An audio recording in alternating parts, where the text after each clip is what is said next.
Alors, bonsoir. Bonsoir et bienvenue à cette séance de votre conseil municipal.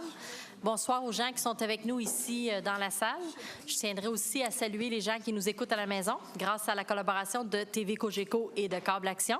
Donc, on est en direct dans plusieurs foyers. Également, je vous rappelle que les séances sont disponibles sur le site Internet de la Ville de Magog à ville.magog.qc.ca. Séance. Je vous rappelle aussi que les élus présentent les résolutions de façon sommaire. Si vous voulez le détail et l'information précise, il faut se fier aux procès-verbaux. Les procès-verbaux sont toujours disponibles ici à l'arrière une fois adoptés, comme ce soir ils sont là, et sinon sur le site Internet de la Ville de Magog. Donc, sans plus tarder, on pourrait procéder à l'adoption de l'ordre du jour proposé par le conseiller Robert Ranger. Je propose que l'ordre du jour de la présente séance soit approuvé. Excusez-moi, j'ai un chat dans la gorge. Appuyé par le conseiller Jacques Laurando. Je l'appuie. Est-ce qu'il y a des questions portant sur l'ordre du jour? Ça va? Donc, on pourrait passer à l'adoption de procès-verbaux proposés par le conseiller Jacques Laurando. Je propose que le procès-verbal de la séance ordinaire du lundi 18 avril 2016 soit approuvé tel que présenté. Appuyé par la conseillère Nathalie Bélanger. Je l'appuie. Donc, on s'est rendu au point 4, conseil municipal, 4.1, diverses délégations, proposées par la conseillère Nathalie Pelletier. Je propose que la Ville de Magog délègue l'un ou l'autre des membres du conseil pour représenter la Ville, A, lors du dîner-conférence Zoom sur les enjeux régionaux, qui a eu lieu le mercredi 27 avril 2016 à la salle Gate à l'Université Bishop. B, lors du cabaret dînatoire du Centre des femmes Memphremagog, qui se tiendra le jeudi 9 juin 2016 au Théâtre Magog. C, lors du festin de homard à volonté de la Fondation de la Ruche, qui se tiendra le vendredi 27 mai 2016 à la place publique de l'École secondaire de la Ruche. D, lors de la course OptiRun en couleur, qui se tiendra le dimanche 29 mai 2016 à la plage des Cantons de Magog. Et E, lors du tournoi de golf du maire de Quaticook, qui se tiendra le mercredi 8 juin 2016 au club de golf de Quaticook. Appuyé par la conseillère Diane Pelletier. Je l'appuie. Maintenant, au point 5, direction générale, 5.1, octroi d'une subvention à Groupe Concept PV, proposé par le conseiller Steve Robert. Groupe Concept PV Incorporé est une entreprise implantée à Magog depuis plus de 5 ans. Le projet de Groupe Concept PV Incorporé est de l'ordre de 75 000 $. Le projet consolidera 18 emplois et en créera 4 nouveaux emplois temporaires en haute saison à court terme. Le promoteur a un support de financement bancaire de l'ordre de 60 000 $ et qu'il investit lui-même 10 000 $. Je propose que la Ville de Magog accorde en 2016 une subvention de 5 000 $ à Groupe Concept PV Incorporé payable immédiatement. Appuyé par le conseiller Yvon Lamontagne. Je l'appuie. Maintenant, au point 5.2, octroi d'une aide financière à l'École nationale en sécurité intégrée du Québec, proposé par la conseillère Denise Poulin-Marcotte. Une demande d'aide financière de 200 150 $ a été adressée en 2015 à la Ville de Magog et une première tranche de 100 000 $ a été versée le 18 juin 2015. Je propose que la Ville de Magog verse à la Commission scolaire des Sommets pour le démarrage de l'École nationale en sécurité intégrée du Québec la deuxième et dernière tranche de 100 000 $. Appuyé par le conseiller Jean-Guy Gingras. Je l'appuie. Maintenant, au point 6, finances, 6.1, mandat à l'Union des municipalités du Québec pour l'achat de selles de déglaçage des chaussées, proposé par le conseiller Jacques Laurando. La Ville de Magog a reçu une proposition de l'Union des municipalités du Québec de préparer, en son nom et au nom de plusieurs autres municipalités intéressées, un document d'appel d'offres pour un achat regroupé de selles de déglaçage des chaussées, chlorure de sodium. La Ville désire participer à cet achat regroupé pour se procurer le sel de déglaçage des chaussées dans les quantités nécessaires pour ces activités et selon les règles établies au document d'appel d'offres préparé par l'UMQ. Je propose que la Ville confie à l'UMQ le mandat de préparer en son nom et celui des autres municipalités intéressées un document d'appel d'offres pour adjuger un contrat d'achat regroupé du chlorure de sodium nécessaire aux activités de la Ville pour la saison 2016-2017. Que si l'UMQ adjuge un contrat, la Ville s'engage à respecter les termes de ce contrat, comme si elle avait contacté directement avec le fournisseur à qui le contrat est adjugé. Appuyé par la conseillère Nathalie Bélanger. Je l'appuie. Maintenant, au point 6.3, services professionnels reliés au réaménagement du parc du Ruisseau et l'aménagement de certains passages piétons. Proposé par la conseillère Nathalie Bélanger. La Ville de Magog a, sur invitation, demandé des prix pour les services professionnels reliés au réaménagement du parc du Ruisseau et l'aménagement de certains passages. Les soumissions ouvertes sont les suivantes. Le nom de la firme, Aviso Expert Conseil, le prix global avant taxe, 61 190, pointage final, 23,70. Cima Plus, 66 728 et 10, le pointage final, 21,58. Saint-Georges Structure et Génie civil, prix global avant taxe 61 670 et le pointage 21,57. La firme Aviso Expert Conseil a obtenu la meilleure note finale. Je propose donc que la firme Aviso Expert Conseil soit mandatée pour la préparation des plans de vie et la surveillance pour les services professionnels reliés au réaménagement du parc du Ruisseau et l'aménagement de certains passages pour un total de 61 190 avant taxes suivant les documents et son offre de service ouvert le 30 mars 2016.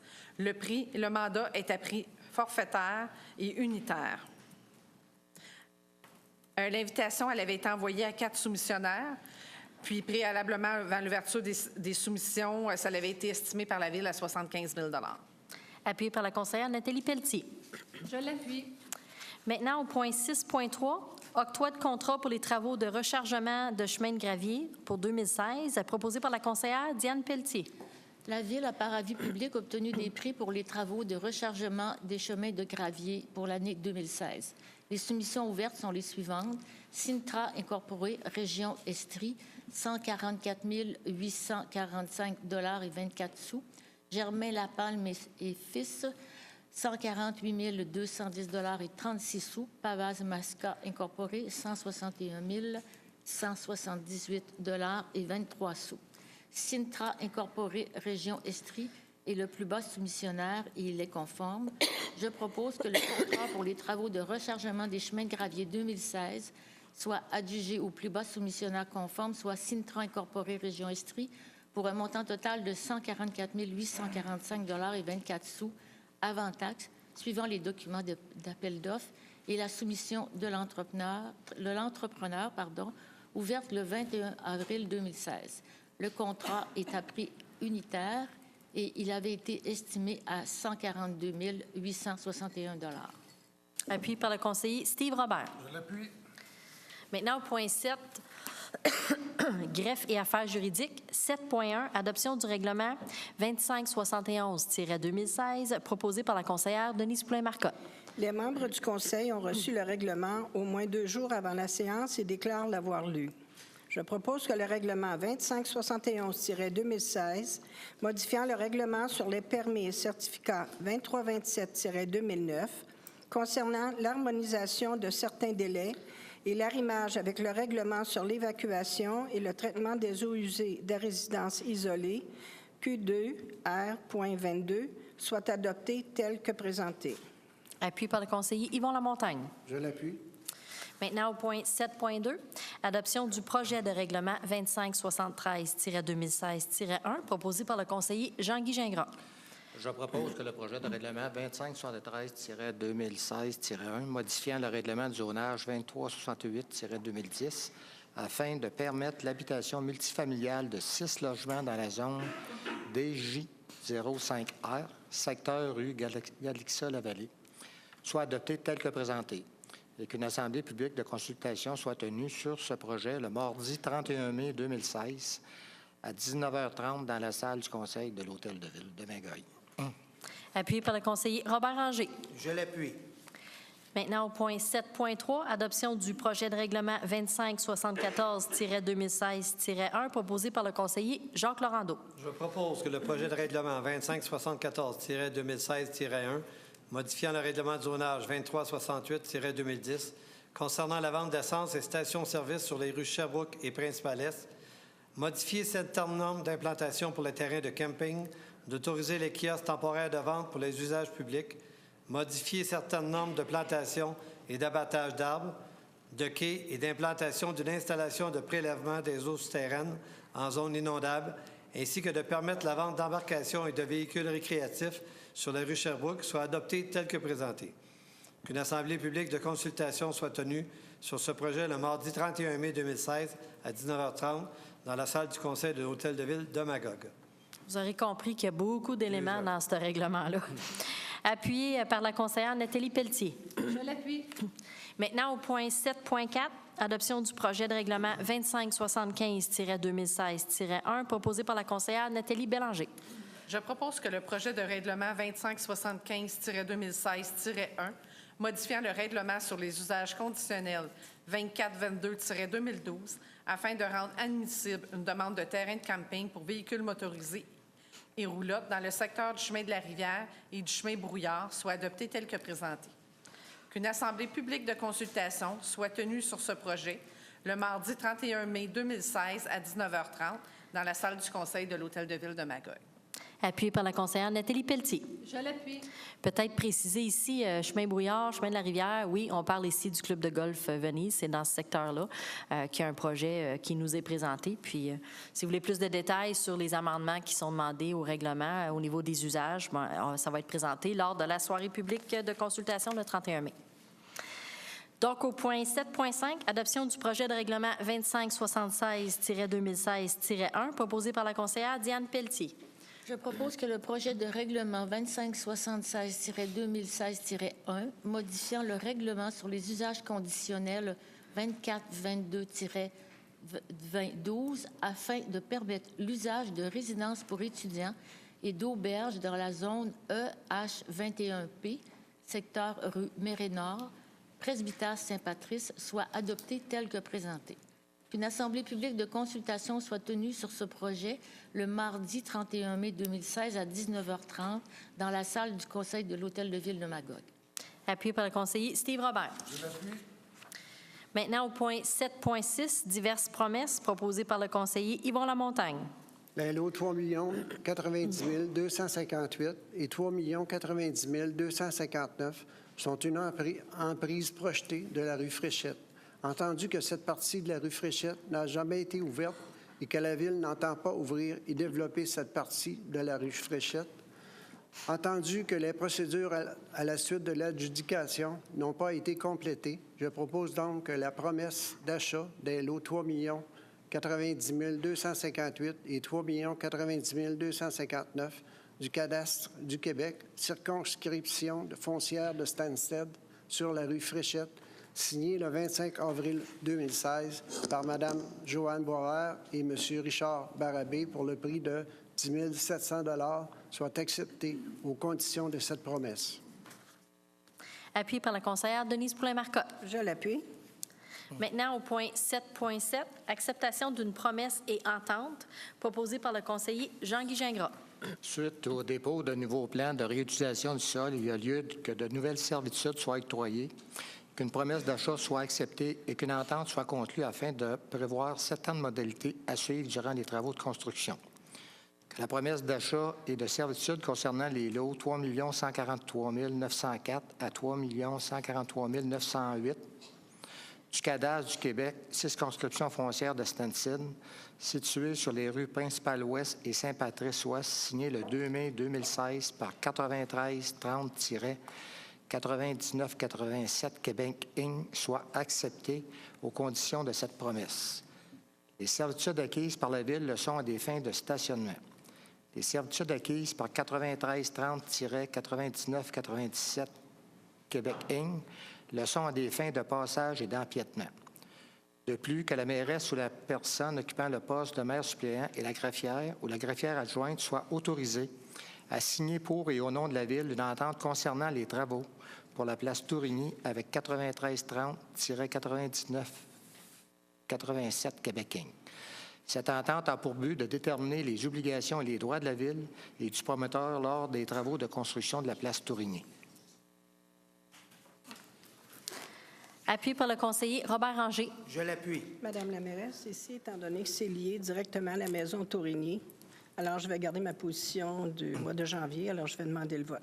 Parfait. Donc, le vote est demandé. Je vais faire un tour de table pour connaître la position de tous. Puis après ça, je vais vous donner juste un petit peu de précision quant aux modifications qui ont été apportées au plan dans le projet. Donc, M. Robert? Je l'appuie. M. Lamontagne? Je suis pour. Mme Poulet-Marcotte? Contre, et puis je vous avertis, je vais leur demander un petit peu plus loin. Oui, on a une coupe à soir. C'est ça. Mais je comprends que c'est une belle bâtisse, mais je suis cohérente avec la première décision que j'ai prise. M. Gingras? Pour. M. Ranger? Pour. M. Laurando? Pour. Mme Bélanger? Pour. Mme Pelletier? Pour, parce que je considère que c'est un projet dynamique pour notre municipalité. Il sera créateur d'emplois et va apporter de la vitalité à notre centre-ville. Mme Pelletier? Pour. Donc, c'est adopté à la majorité des voix. Donc, peut-être vous préciser ici que des nouveaux plans pour le projet ont été déposés. Les nouveaux plans comportent un certain nombre de changements, ce qui est normal quand on arrive dans la finalité, là, je pense, d'un projet de cette ampleur-là. On parle, entre autres, de réaménagement des stationnements, de l'aménagement et de la gestion des matières résiduelles. Aussi, on parle de la façon dont ça va communiquer avec les stationnements du centre communautaire, faciliter la circulation, faciliter l'accès pour les matières résiduelles. On a aussi inclus, on a aussi regardé avec le promoteur l'accès pendant les travaux, la protection des arbres, qui était une demande de plusieurs citoyens qui ont été ajoutés dans l'entente, l'augmentation des nombres de stationnements. Bref, il y a plusieurs éléments qui sont couverts autant par cette résolution, par cette résolution-là que d'autres qui s'en viennent, là, qui touchent le même projet. Donc, on s'est rendu au point 7.8, demande à la Régie des alcools, des courses et des jeux, proposé par la conseillère Diane Pelletier. Oh là là. C'est 7.8, hein? Oui.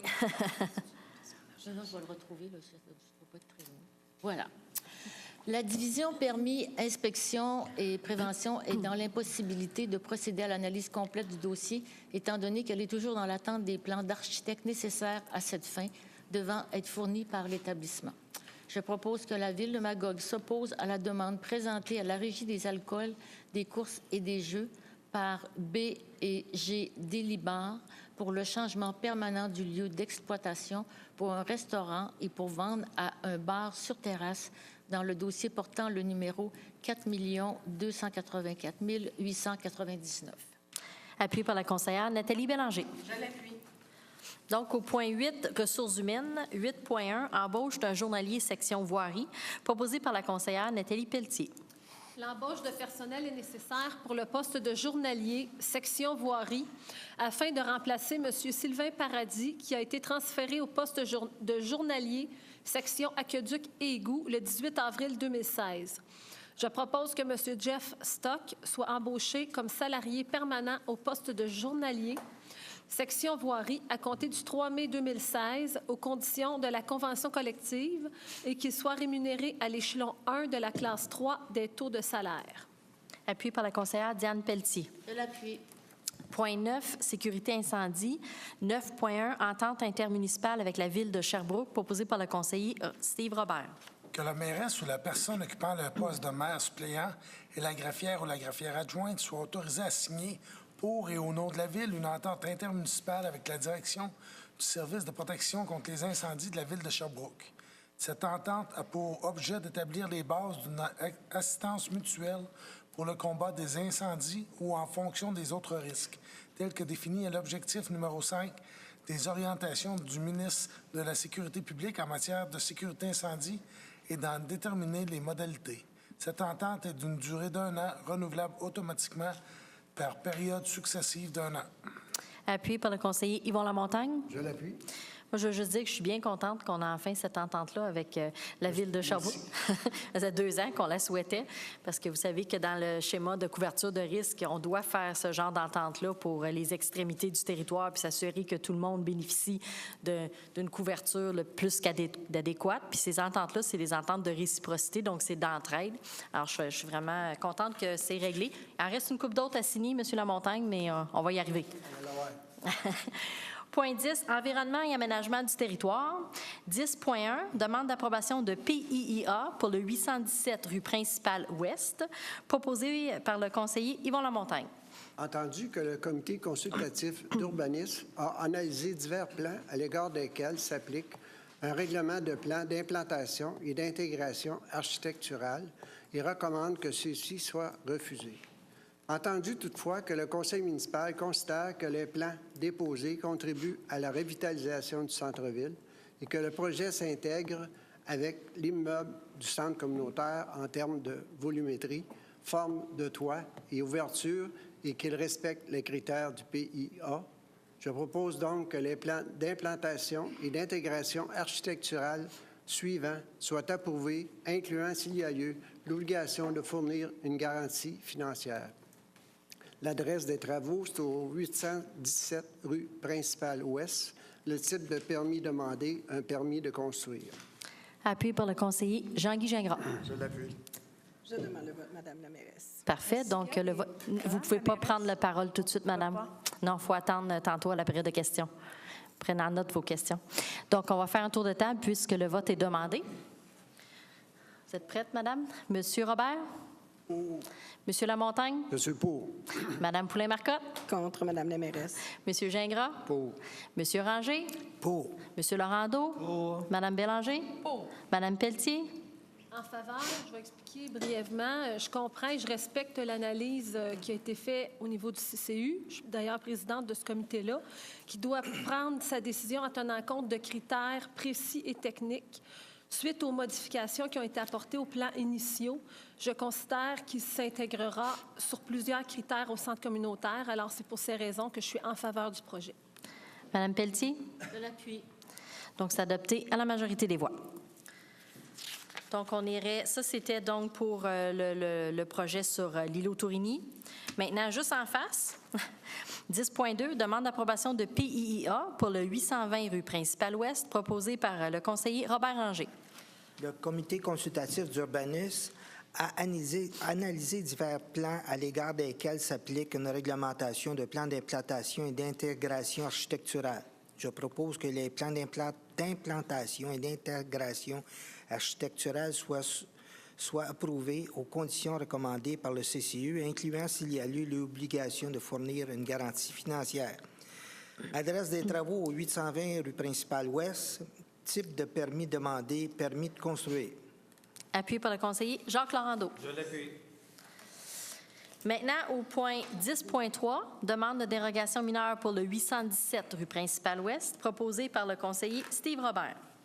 La Ville de Magog a reçu une demande de dérogation mineure dont l'objet est de modifier le paragraphe B du premier attendu de la résolution 124-2016, à savoir pour un bâtiment principal d'une hauteur moyenne maximale de 19,5 mètres pour une construction hors toit de 65 mètres carrés, alors que le même règlement prévoit que pour un bâtiment principal situé dans la zone EH 25C, la hauteur moyenne maximale est de 15 mètres.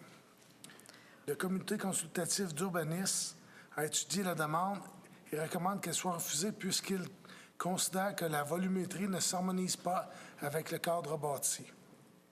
Le conseil municipal désire exercer son pouvoir discrétionnaire pour accorder la demande. Le conseil municipal considère que la dérogation mineure demandée ne va pas à l'encontre du plan d'urbanisme. La topographie du terrain minimise l'impact visuel de la hauteur du bâtiment en comparaison avec le centre communautaire situé sur le terrain voisin. Le conseil municipal considère que l'impact de la dérogation demandée est mineur, compte tenu que la construction hors toit ne s'étend que sur une faible proportion de la toiture, laquelle est conforme à la réglementation. Est-ce qu'il y a des questions, commentaires portant spécifiquement sur cette demande de dérogation mineure?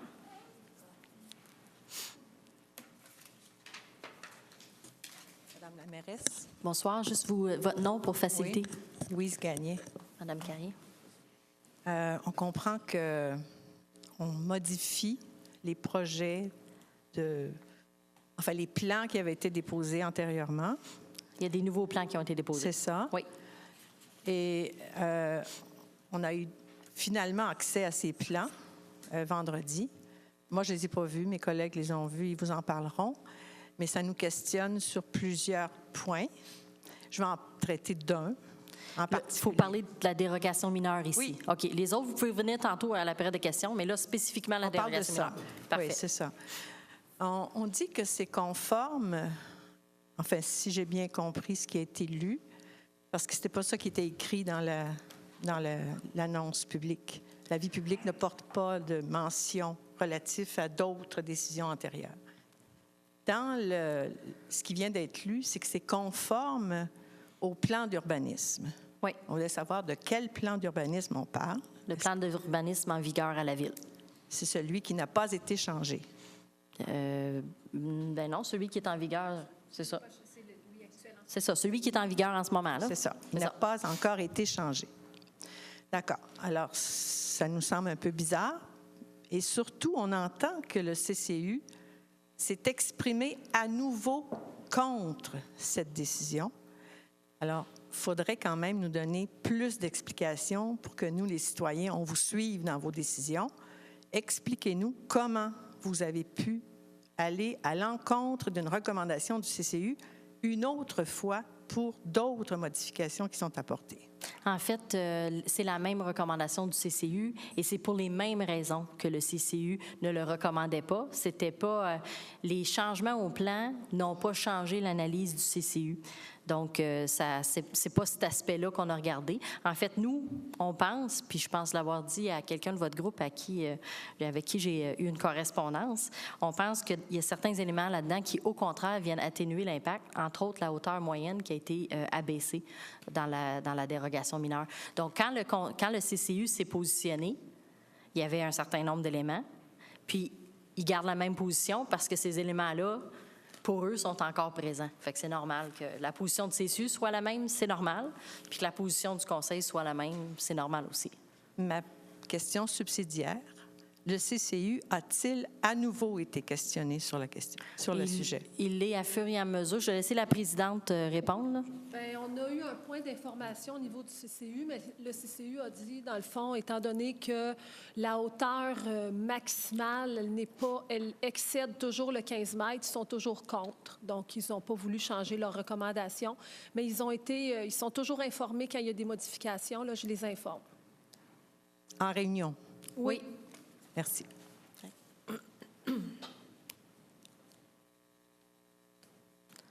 Bonjour, je suis François Fauché. Bonsoir. Bonsoir. On a essayé d'avoir une rencontre avec les consultants d'urbanisme, avec le comité d'urbanisme la semaine dernière, mais Mme Charbonneau est en vacances, alors ça ne s'est pas avéré. Nous, ce qu'on comprend mal, pourquoi il faut agrandir encore l'espace de la construction hors toit. On a vu qu'il y a un deuxième escalier qui a été construit. Qu'est-ce qui justifie ça? Est-ce qu'il va y avoir plus de monde? Est-ce qu'il va y avoir plus de risques que ce qui avait été prévu au mois de décembre? Qu'est-ce qu'on va faire sur cette... on avait dit ici que la construction hors toit était spécialement pour les cages d'escalier. 65 mètres carrés pour une grosse escalier. Non, c'est encore ça. C'est pour répondre aux normes par rapport à la capacité de gens pouvant se trouver sur le toit en même temps. Il y a des normes à répondre de cages d'escalier et c'est pour répondre aux normes. C'est encore la cage d'escalier. Est-ce que ce nombre de personnes-là, on peut connaître combien il va y avoir de personnes qui pourraient aller sur le toit? Je ne sais pas ça par cœur. Pour que ça prenne 2 escaliers. Je vais être obligée de vous revenir là-dessus. Je ne sais pas ça par cœur. Il y a un formulaire à l'arrière que vous pourriez compléter puis nous laisser, puis je vous répondrai par courriel. Je n'ai pas retenu mais ça demeure, puis là-dessus, on a été très clair au Conseil, ça demeure le même type d'usage dont on a déjà parlé. Donc, les gens de l'édifice vont pouvoir aller sur le toit. Il n'y a pas de restauration sur le toit. Il n'y a pas de bar sur le toit. Il n'y a pas de... C'est vraiment un toit vert, un toit pour les utilisateurs du bâtiment. Un toit terrasse, c'est le mot que je cherchais. Et alors, on apprécierait aussi savoir combien de personnes vont aller sur le toit. La capacité maximum, je vais vous revenir. Est-ce qu'il va y avoir de la musique? Est-ce qu'il va y avoir de la cuisine? C'est pas une discothèque, monsieur. On n'en veut pas, là. Ça, c'est clair. Non, mais ça a déjà circulé, puis on est d'accord avec vous, là. C'est sûr que ce ne sera pas une discothèque sur le toit, là. Ce ne serait pas du tout souhaitable dans le quartier. C'est quand même surprenant qu'entre le mois de janvier puis le mois d'avril, il y a des changements de hauteur et des changements de surface aussi importants, alors qu'on devait, en principe, avoir des plans qui étaient arrêtés au mois de janvier. Mais j'espère que vous êtes content sur une chose, par exemple. La hauteur du bâtiment, elle a baissé au 15 mètres. Là. Il n'est plus en haut du 15 mètres. Ça dépend, elle a baissé à partir de quoi? Nous, on est d'accord avec le comité d'urbanisme qu'elle a augmenté de 3 mètres. OK. François, excusez, je n'ai pas de voix. François Théroux, je suis citoyen. Ce qu'on constate comme voisin, c'est toujours la même chose, c'est que l'effet domino qui va peut-être s'en suivre suite aux dérogations que vous avez accordées. Puis, je voulais revenir encore avec le même questionnement. C'est qu'on a entendu certains conseillers municipaux dire qu'il leur arrivait de voter sans savoir pourquoi. Puis, nous, pour notre part, on a essayé au cours des dernières semaines et mois de rencontrer les gens de l'urbanisme pour avoir plus d'informations concernant cet aménagement-là, concernant l'immeuble.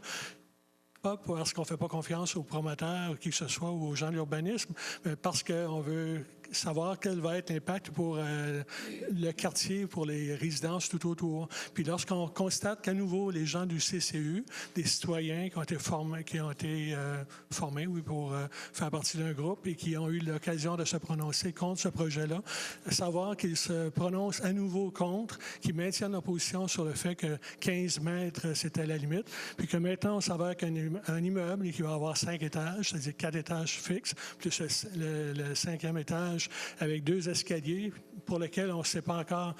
Il va y avoir plus de monde, mais qu'est-ce qu'ils vont aller faire sur la toiture, tous ces gens-là? Vous considérez le toit terrasse un étage, vous?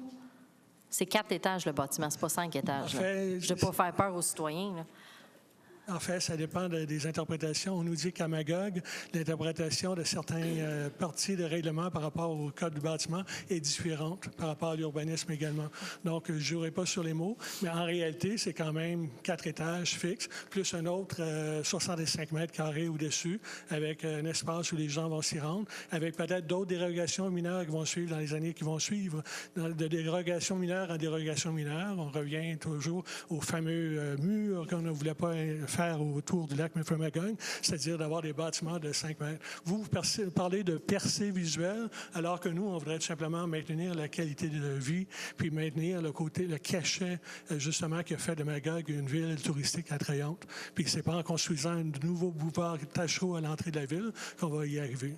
Donc, je vais seulement, au moins, demander encore, mais qu'est-ce qui va arriver? Avez-vous vu les plans? Est-ce que tous les gens ici sont vraiment au courant de l'aménagement? On les a vus en détail, en long et en large. Bien, vous ne pouvez pas répondre aux questions de mon collègue qui vient. Bien, pensez-vous que je maîtrise par cœur tous les chiffres, comme c'est quoi la capacité totale du toit terrasse? Je ne sais pas ça par cœur, mais je vais être capable de répondre, par exemple. Voilà. Je ne pense pas que vous avez posé ces questions-là, par contre. Okay. Parce que...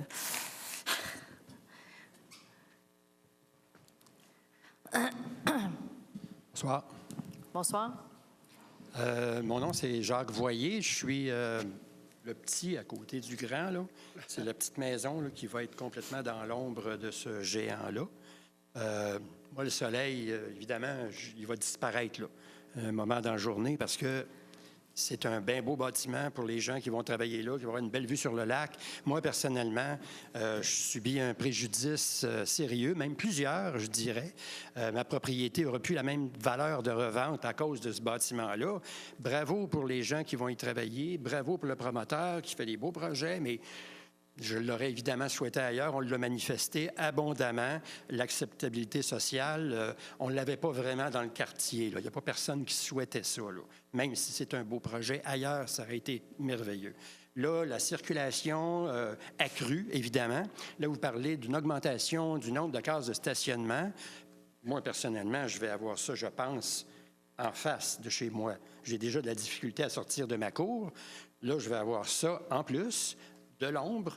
Je vais avoir les poubelles aussi, puis... Non, les poubelles, là, on va les aménager avec le centre communautaire pour partager, pour pas qu'il y ait 2 îlots là, au niveau des matières résiduelles. Puis on va essayer une nouvelle formule qui est quelque chose qu'on veut intégrer là, dans la rénovation du centre-ville. Vous êtes quelle maison, là? Celle juste en arrière du stationnement du presbytère? Sur le coin de la rue Millette et Saint-Patrice. Okay. J'ai 2 propriétés. Ma fille habite une propriété, j'ai l'autre. Et puis, évidemment, ben c'est ça. On ne peut pas l'avoir plus d'en face que ça, là. Tu sais, c'était pas une bonne nouvelle pour nous autres. La valeur de nos propriétés va va être déficiente, on va perdre, là, parce qu'on ne pourra plus vendre nos propriétés au même prix. C'est pas que je veux vendre. J'avais une belle qualité de vie. Moi, je considérais, c'est peut-être hors sujet, mais la maison Tourigny, bien plus intéressante visuellement que la maison mairie qui est dans un coin que personne ne sait même qu'elle existe. Les gens arrivaient à Magog. Moi, quand je suis arrivé à Magog, j'ai vu cette propriété-là, j'ai dit « wow ». C'était comme un parc, c'était magnifique. La ville l'a acheté, l'a laissé aller, l'a abandonné, puis maintenant, bien, on voit le résultat. On a essayé de conserver ça, mais vous avez vite mis le couvert sur sa marmite, puis démoli la maison, puis voilà. Là, on est pris avec ça, puis on va être pris avec un édifice de 4 étages, avec tous les inconvénients qui viennent avec. Je vous laisse vous exprimer, mais vous n'êtes pas du tout dans la dérogation mineure. Là. Mais je vous laisse aller parce que je sens que ça vous fait du bien. Là. Oui, ça me fait du bien. Oui, ça me fait du bien. Mais vous n'êtes pas du tout dans les éléments de la dérogation mineure. Puis, je vous écoute, je comprends ce que vous vivez. En même temps, vous me dites que les gens du quartier n'en voulaient pas. On n'a même pas eu le nombre de signataires nécessaires au registre. Il en manquait une signature parce que la personne était gravement malade. Oui, mais si le quartier au complet n'en voulait pas, il aurait dû en avoir 5 de trop. Vous comprenez-vous? C'est divisé. Je pense que c'est un projet qui... Je comprends vous, parce que vous êtes juste à côté. Là. Je pense qu'un projet où les opinions sont partagées, on le voit bien. Oui, bien, en tout cas, il y a bien des gens qui sont manifestés contre ce projet-là, puis les gens qui n'ont pas pu parce qu'ils étaient à l'hôpital ou l'autre qui était en Inde, il n'a pas pu venir signer le registre. C'est bien dommage, on est pogné avec aujourd'hui, et puis on considère qu'on en subit un préjudice assez important. Merci. Donc, vous entendez. Fait que j'espère que vous allez quand même essayer dans tous les aménagements puis toutes les technicalités donc qui me dépassent complètement, que vous allez tenir compte des citoyens qui sont là, qui subissent tout ça. C'est exactement ce qu'on fait, comme entre autres la conservation des arbres et du couvert forestier. Il y a beaucoup d'éléments qu'on a entendus de votre part, qu'on a intégrés dans l'entente. Merci. Merci. Sur la dérogation mineure, M. Raymond, parce que sinon, vous allez pouvoir revenir tantôt pendant la période de questions. Je connais votre procédé. Justement, en parlant de votre procédé, ça me rappelle un peu, on est tout le temps dans la dérogation mineure, j'appelle ça majeure. Je fais un parallèle un peu avec quand vous avez, à votre premier mandat, dans la campagne électorale, on était sur le Dumoulin avec une dérogation mineure qu'on rajoutait 2 étages. On nous passait ça comme une dérogation mineure, alors qu'elle était majeure. Et puis, vous étiez pour ça, que ça redevienne mineur, même à un 2e étage, et modifier tout le zonage. On parle de la place du Moulinier. Là. Du Moulinier. Oui. Vous aviez donné un bon coup de main là-dessus. Puis, en tout cas, personnellement, je vous aimais bien à ce moment-là. Je comprends que ça a changé. Ouais. Mais il reste que ce projet-là avait un impact sur les percées visuelles pas mal plus important. On va se le dire, là. Je suis d'accord là-dessus, mais on revient tout le temps au promoteur. C'est encore la même petite chanson qui revient. Nous autres, les opposants de la place du Moulinier, on disait, vous autres, vous êtes contre les emplois à Magog, vous allez voir Magog, ça va nous aider à mettre 2 étages de plus. En tout cas, toute la sauce, on la connaît, vous dire, des promoteurs. Bon, ça, finalement, ça ne s'est pas fait, heureusement. Je pense que tout le monde s'est félicité que le projet ne s'est pas fait. Bon. Je suis encore dans la dérogation mineure, je pense, oui? Oui, ça va bien. Bon, je vais juste faire un parallèle. Puis quand je regarde un peu ce qui se reproduit sur l'Igno Tourigny, bon, on l'appelait même, là, dérogation mineure. Bon, on parle de 15 mètres qui va monter à 19,5 mètres. Moi, ça, c'est plus vraiment mineur. On est rendu à 30 de plus haut. On ne parle pas de la bâtisse. Pour la partie de la cage d'escalier. La partie de la cage d'escalier. Puis les petites personnes qui vont aller sur le toit puis qui vont avoir bien du plaisir, j'imagine, lorsqu'il va au clair de lune puis tout ça, là. Bon, on ne s'imagine pas qu'ils vont aller là à moins 30 degrés. Là. Quand il va faire beau, ils vont aller prendre... vont faire bien du plaisir là-bas, j'imagine. Bon, mais ce que je veux dire, c'est que c'est pas mineur, c'est majeur. Et puis... quand j'en reviens, tout un parallèle sur la rue du Moulin, place du Mounier, j'avais fait des interventions au ministère des Affaires municipales. Qu'est-ce qu'ils m'ont dit? C'est vous avez le pouvoir discrétionnaire, comme vous faites ce soir, mais il faut faire attention à l'abus de droit. Je pense que vous devez connaître ça. Vous avez un avocat à côté de vous. On est très bien conseillé au niveau juridique. Bon, vous avez moi, ça me semble, personnellement, un abus de droit. En plus que vous avez le CCU, qui est représenté, je pense, par 2 élus, des citoyens. Vous ne les écoutez pas. C'est pas la première fois pour ce projet-là, vous ne les écoutez pas. Vous y allez avec des œillères du promoteur, on s'en va là.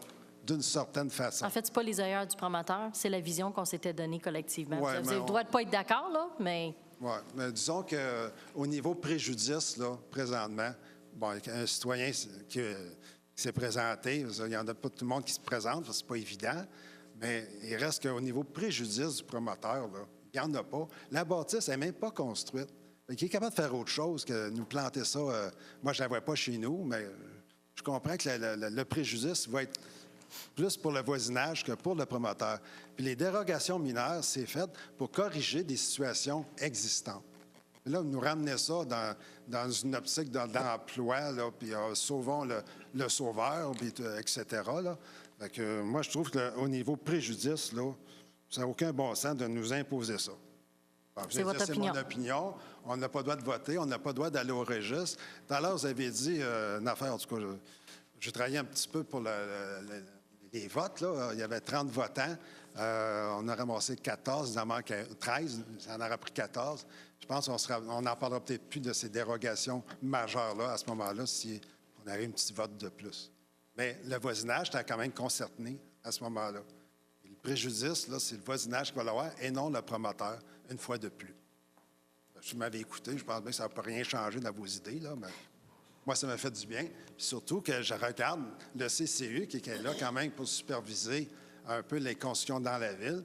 Bien, les autres, ils ont fait vraiment leur ouvrage. Ils ne sont pas reliés aux promoteurs, ils ne sont pas en campagne Il n'y a personne électorale. relié au promoteur. Faites attention à ce que vous sous-entendez. Il y a des choses que j'accepterai pas, M. Raymond. Vous n'êtes pas loin du promoteur. Non, Vous faites là, ça, photographier j'accepte pas avec, ça. Vous faites des belles présentations. M. Raymond, je photographie avec la moitié de la ville de Magog. Fait que arrêtez-moi ça, ces niaiseries-là. Là. C'est pas des Vous avez niaiseries, le droit à votre c'est des opinion, mais restez respectueux puis ne faites pas de fausses des accusations. Je ne l'accepterai pas. Ben, Est-ce que c'est clair?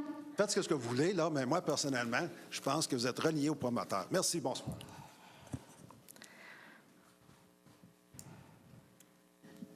Madame la mairesse, est-il possible de vous assurer qu'au moment du vote, tantôt, toutes les personnes qui vont voter n'auront aucun intérêt direct à la résolution que vous allez adopter? Il n'y en a aucun. C'est un peu bizarre. Parce que si moi... On les connaît, nos règles d'éthique, on a été formés. Mais si... On a une déclaration d'intérêt pécunier.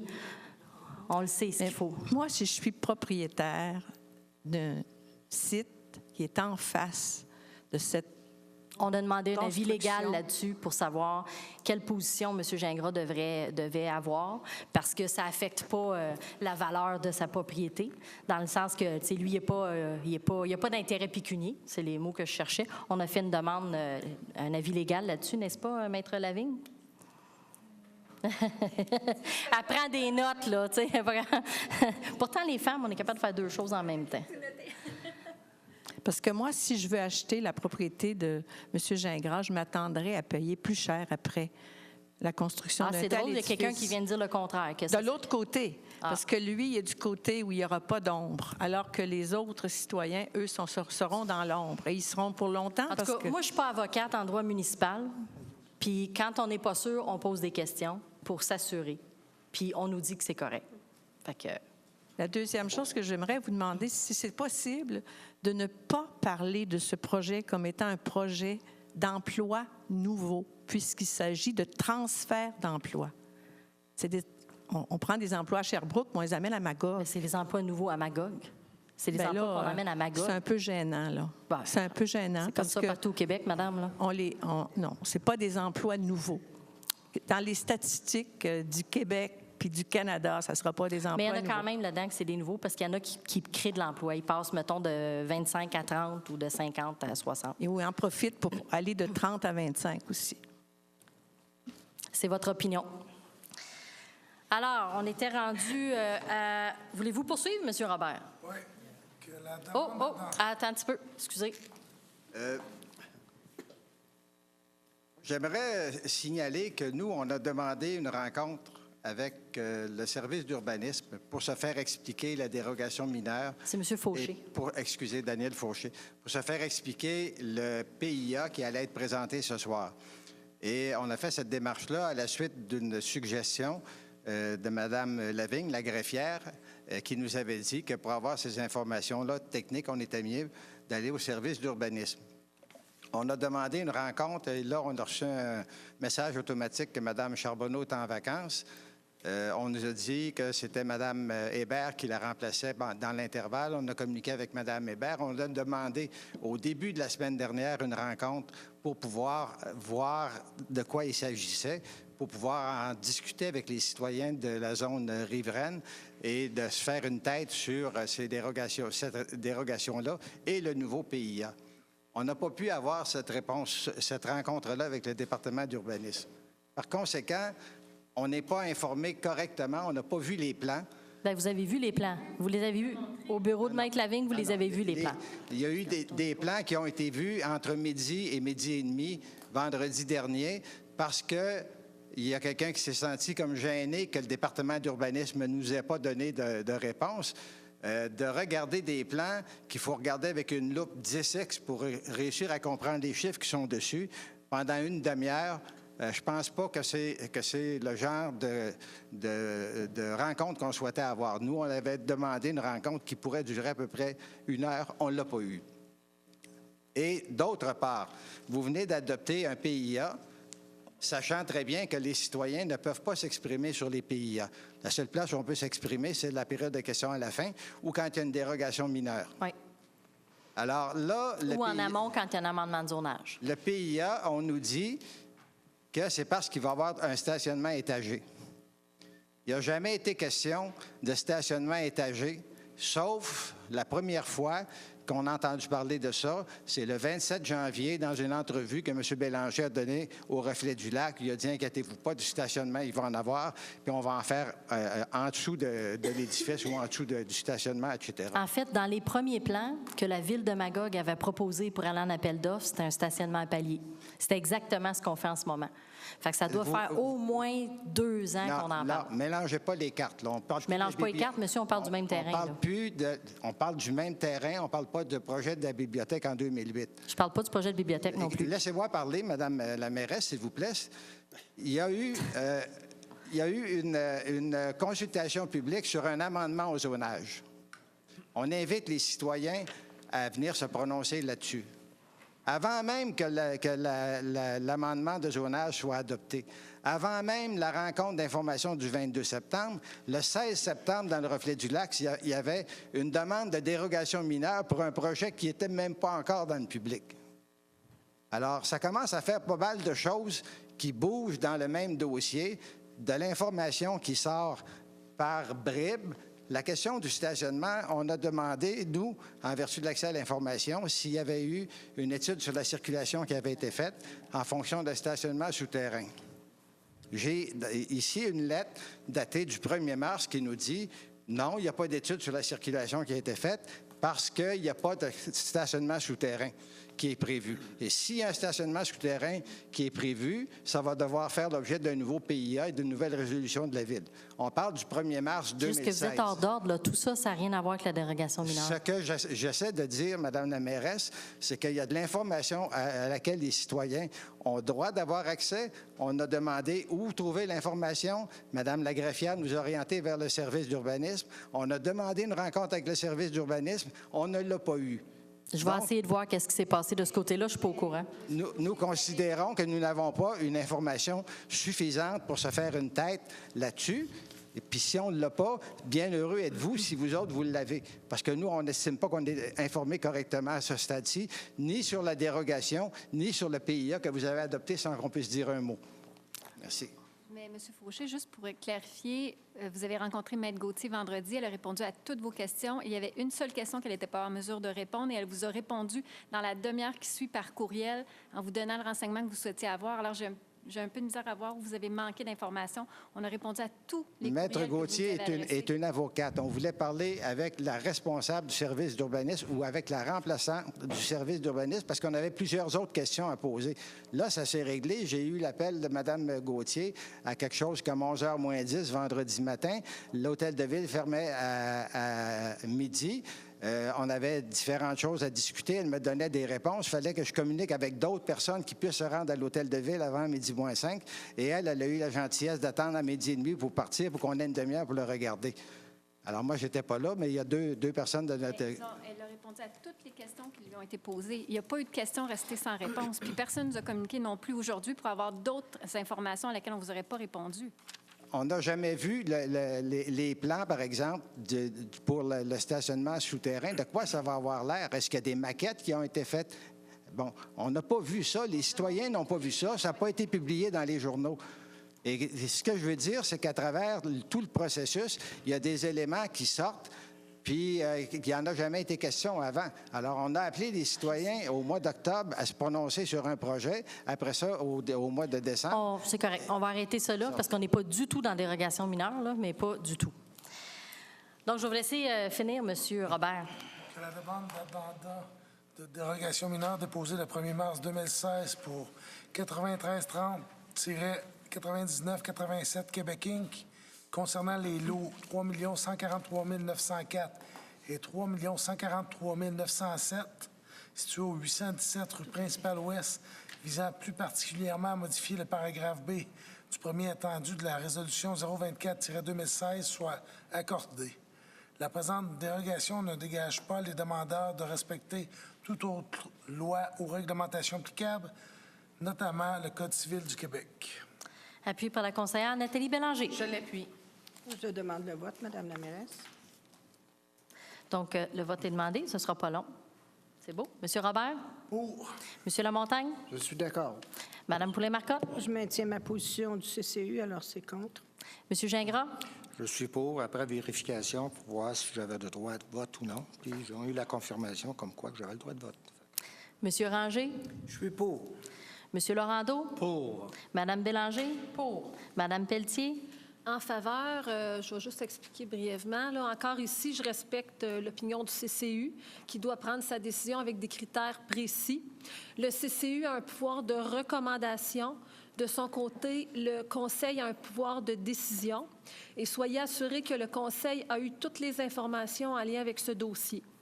Pour ma part, je suis en faveur car le bâtiment respecte la hauteur permise de 15 mètres. Ici, c'était la modification concernant cette dérogation mineure. Puis, c'est la cage d'escalier qui nécessite cette dérogation. Puis, elle sera peu visible de la rue, là. Alors, c'est pour ces raisons que je suis en faveur. Madame Pelletier? En faveur. Donc, c'est adopté à la majorité des voix. Donc, on serait rendu au point 10.4. Démolition du 801-803 rue Principale-Ouest, proposé par la conseillère Nathalie Pelletier.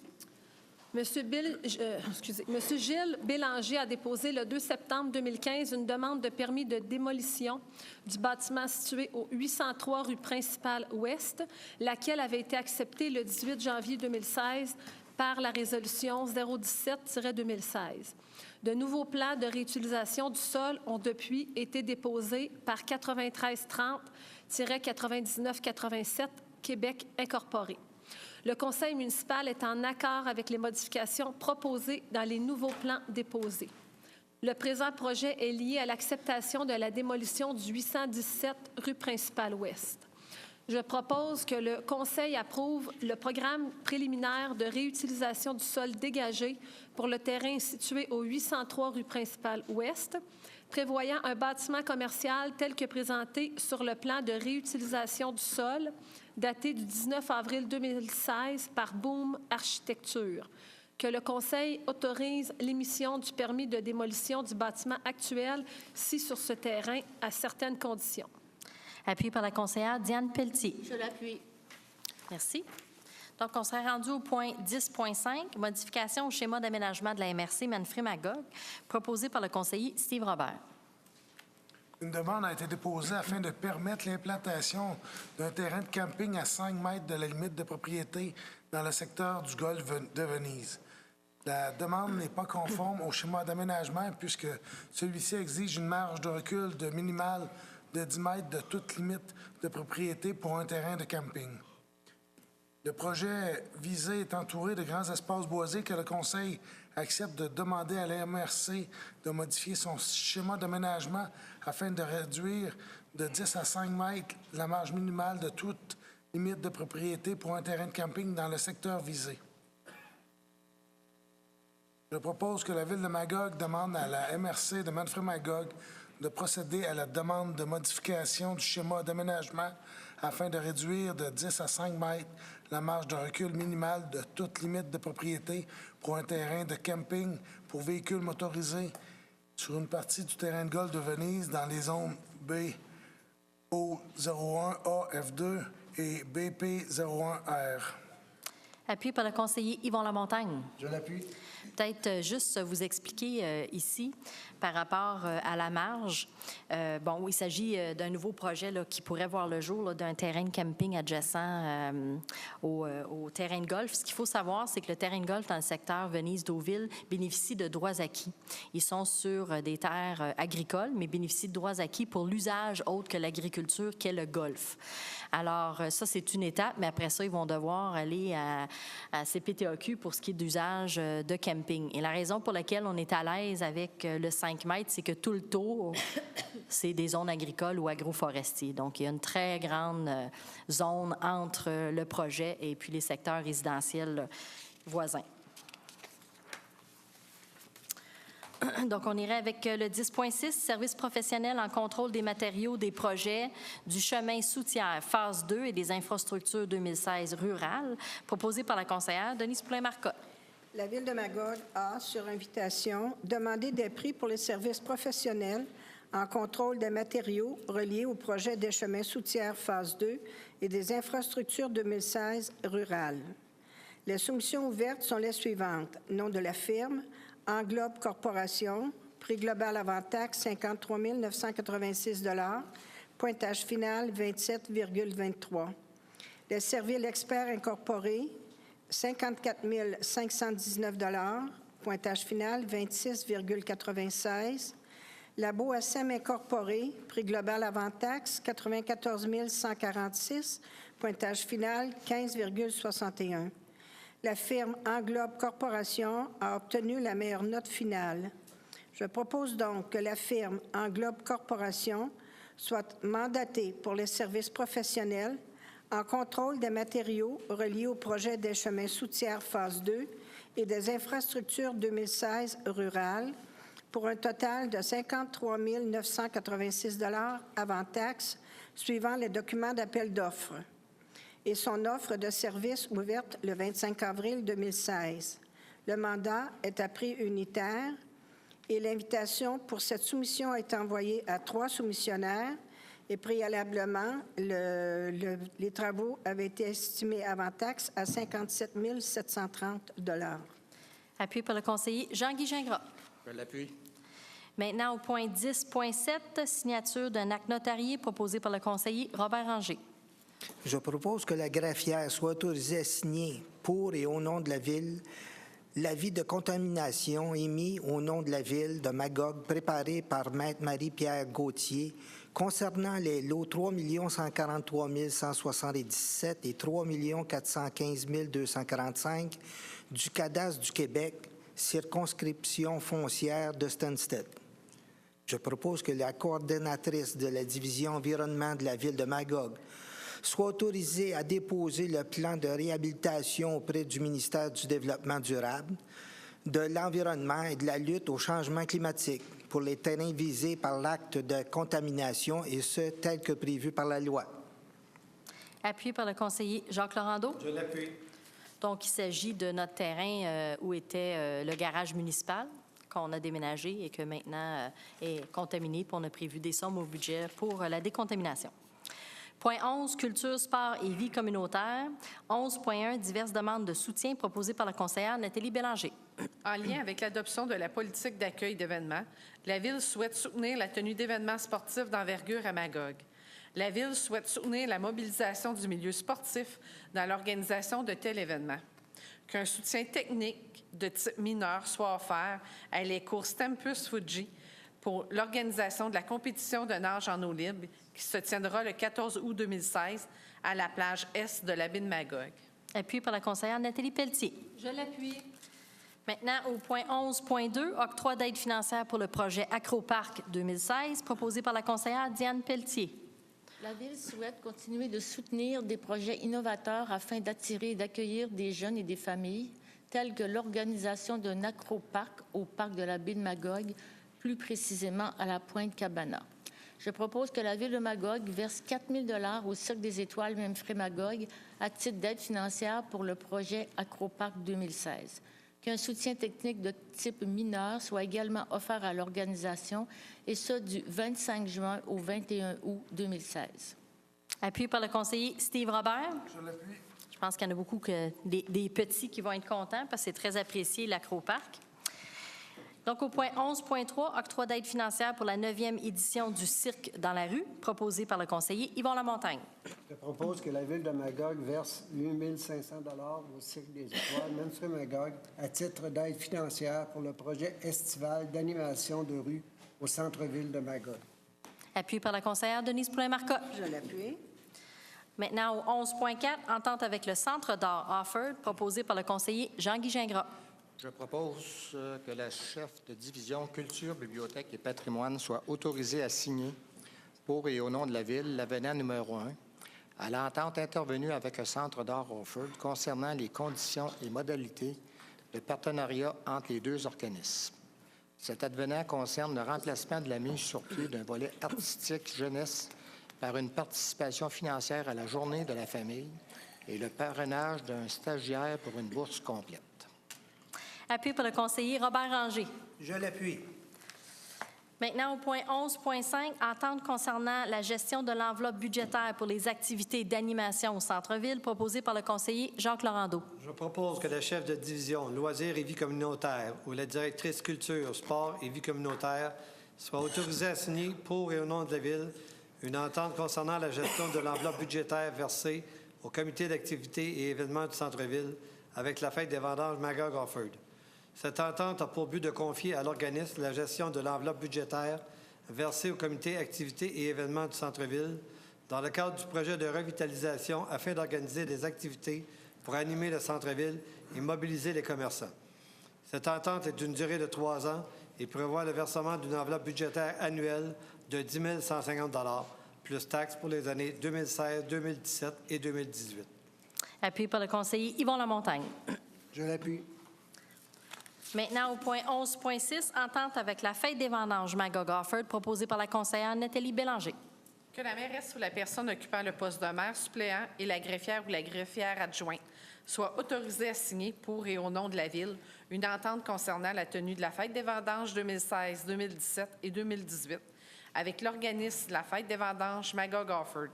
Cette entente a pour but de soutenir techniquement et financièrement la 23e, 24e et 25e édition de la fête et inclut le versement annuel de 30 690 $. Appuyé par la conseillère Nathalie Pelletier. Je l'appuie. Donc, on s'est rendu au dépôt de documents. Madame la greffière. Oui, alors ce soir, on procède au dépôt de la liste des comptes payés au 29 avril 2016, totalisant 6 403 942,56 $. Ensuite, le transfert d'un employé permanent sur un autre poste, soit le rapport numéro 2016-10. Et finalement, le rapport d'embauche du personnel temporaire, saisonnier et étudiant en date du 21 avril 2016. Merci. Donc, on serait rendu à la période de questions de la salle. Je vous rappelle qu'on a une période de questions maximale de 30 minutes.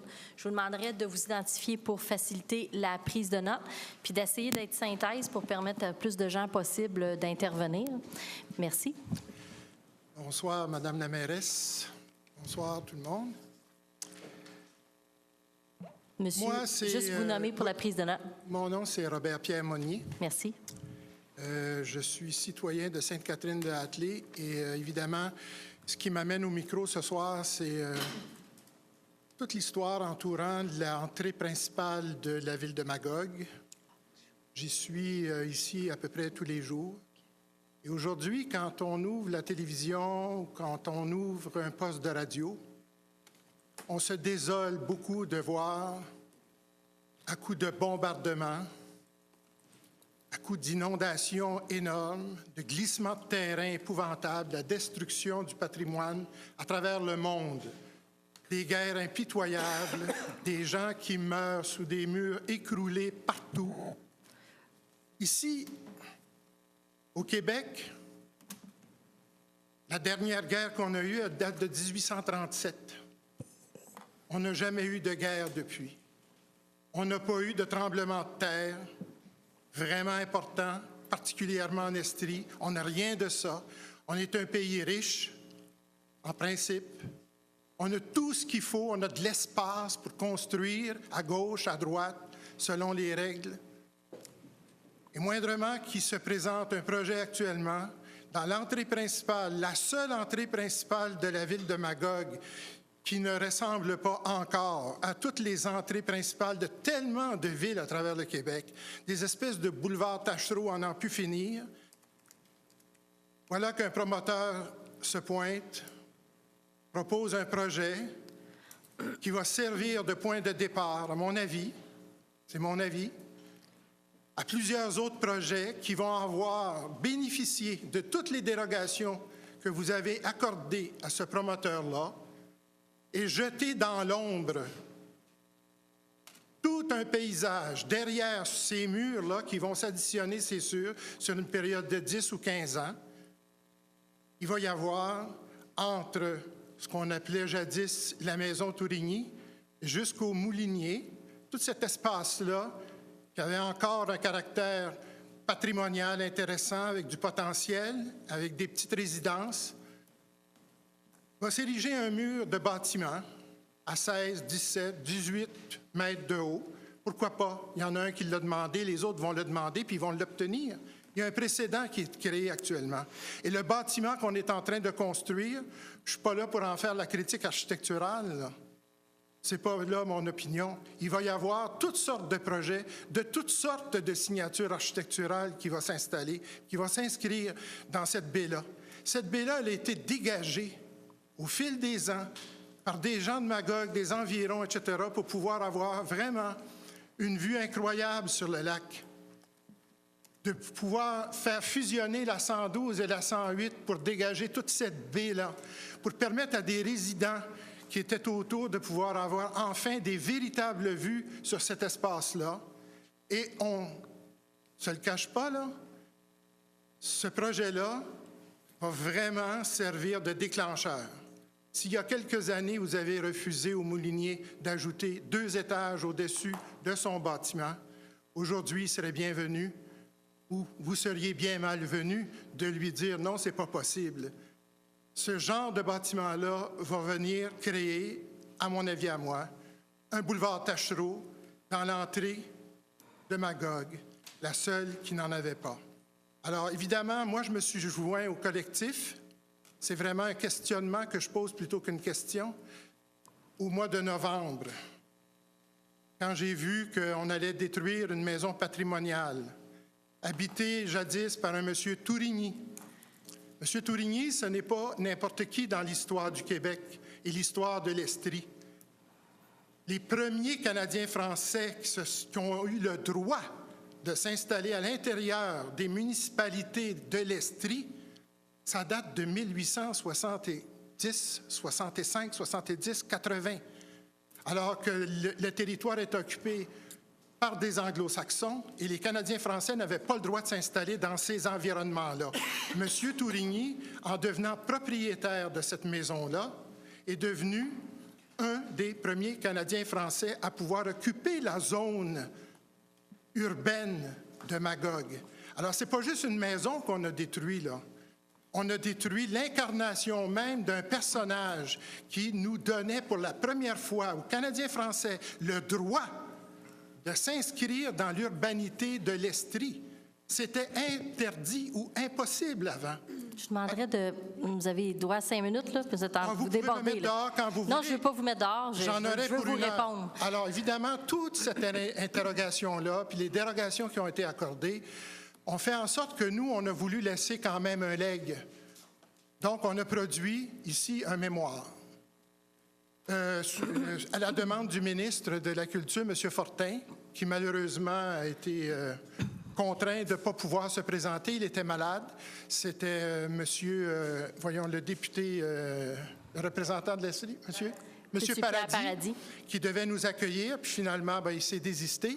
Alors, on a ici en main un mémoire qui relate toute notre aventure comme collectif et qui souligne plusieurs éléments qui sont insérés dans la table des matières, qu'on pourra vous laisser si jamais vous êtes intéressé.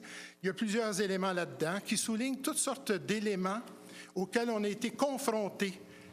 La difficulté d'avoir accès aux plans, aux élévations. On a eu des perspectives dans les journaux. Moi-même, je me suis rendu le fameux vendredi qu'on a mentionné pour essayer de consulter les plans. J'avais l'impression, en me rendant là, que c'était une faveur qu'on nous faisait, puisque l'hôtel de ville était fermé. On sentait bien que c'était une faveur, qu'on avait un temps limité pour consulter ces plans-là. Et à un moment donné, je me souviens très bien d'avoir demandé à Maître Gauthier, donc ça réfère à quelle élévation, ça? Puis on est obligé de sortir nos 2 paires de lunettes pour être capable d'essayer de voir qu'est-ce qui était sur la pastille, pour finalement découvrir qu'effectivement, en regardant sur les perspectives à une échelle très réduite, la présence d'un stationnement étagé entre le centre communautaire et le bâtiment Tourigny. Alors, on a demandé, ça fait combien de places de stationnement qui s'ajoutent dans cette histoire-là? On était rendu à 89 places de stationnement.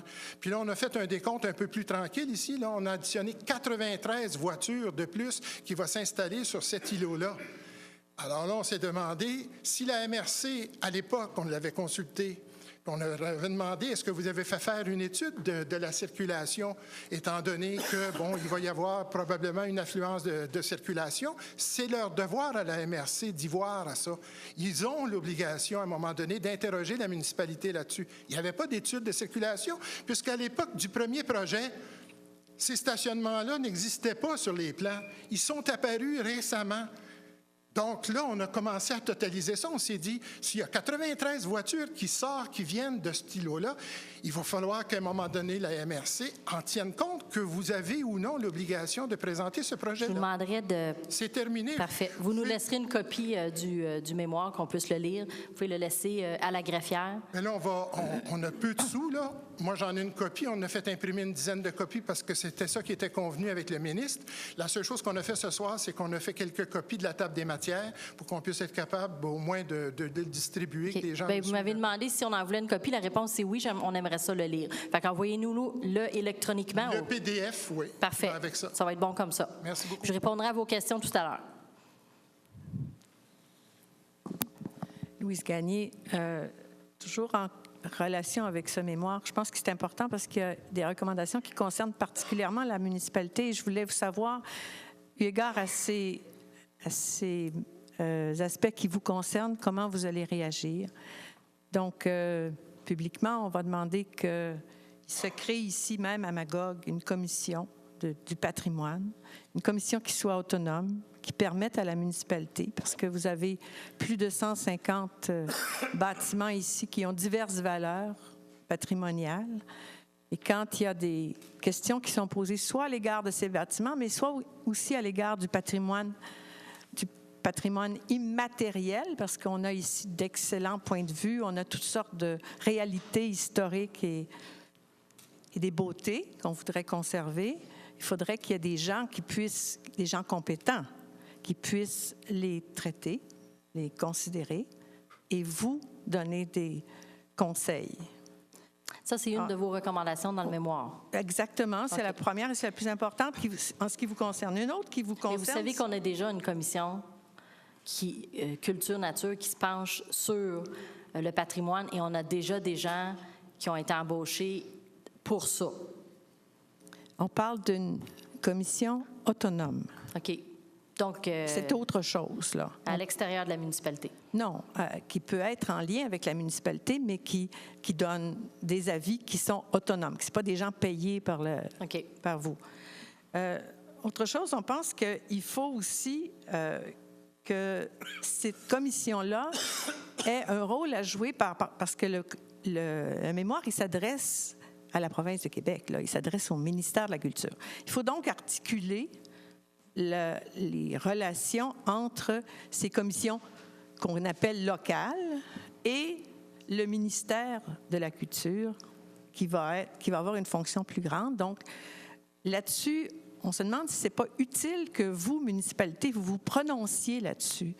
Auquel cas, vous avez le droit de le faire jusqu'au 26 mai, même sans avoir présenté de mémoire.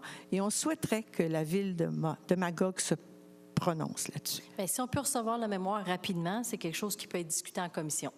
Merci.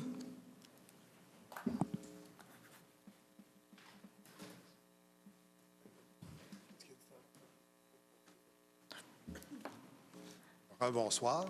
Tout à l'heure, j'ai dit que vous étiez relié au promoteur. C'est pas ça. Je voulais pas dire que vous aviez des liens dans une compagnie, tout ça. Là. Je me suis peut-être mal exprimé. Disons que vous avez le droit de faire photographier avec qui vous voulez. Je doute pas que... En tout cas, ce que je veux dire, c'est que vous n'êtes pas relié au promoteur directement. Faites Merci. Votre ouvrage... Parce que j'appréciais pas ce que j'entendais du tout. Non, mais je suis mal exprimé. Je m'en excuse. Je ne m'excuse pas souvent dans ma vie, là, mais là, je le fais. Et Excuse acceptée. Bon, mais on reste quand même amis pareils, si on peut dire. J'allais dire concitoyens. Parce que j'admire quand même votre Voulez-vous qu'on prenne notre photo ensemble, M. Raymond? Si nécessaire, mais pas d'une campagne électorale.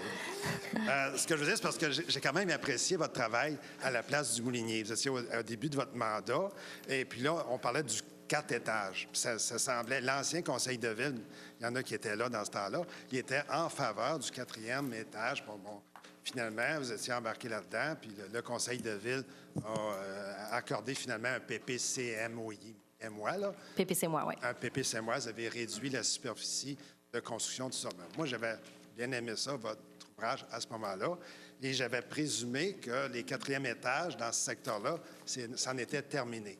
C'est un peu pourquoi que j'étais un peu énervé de voir que vous acceptez.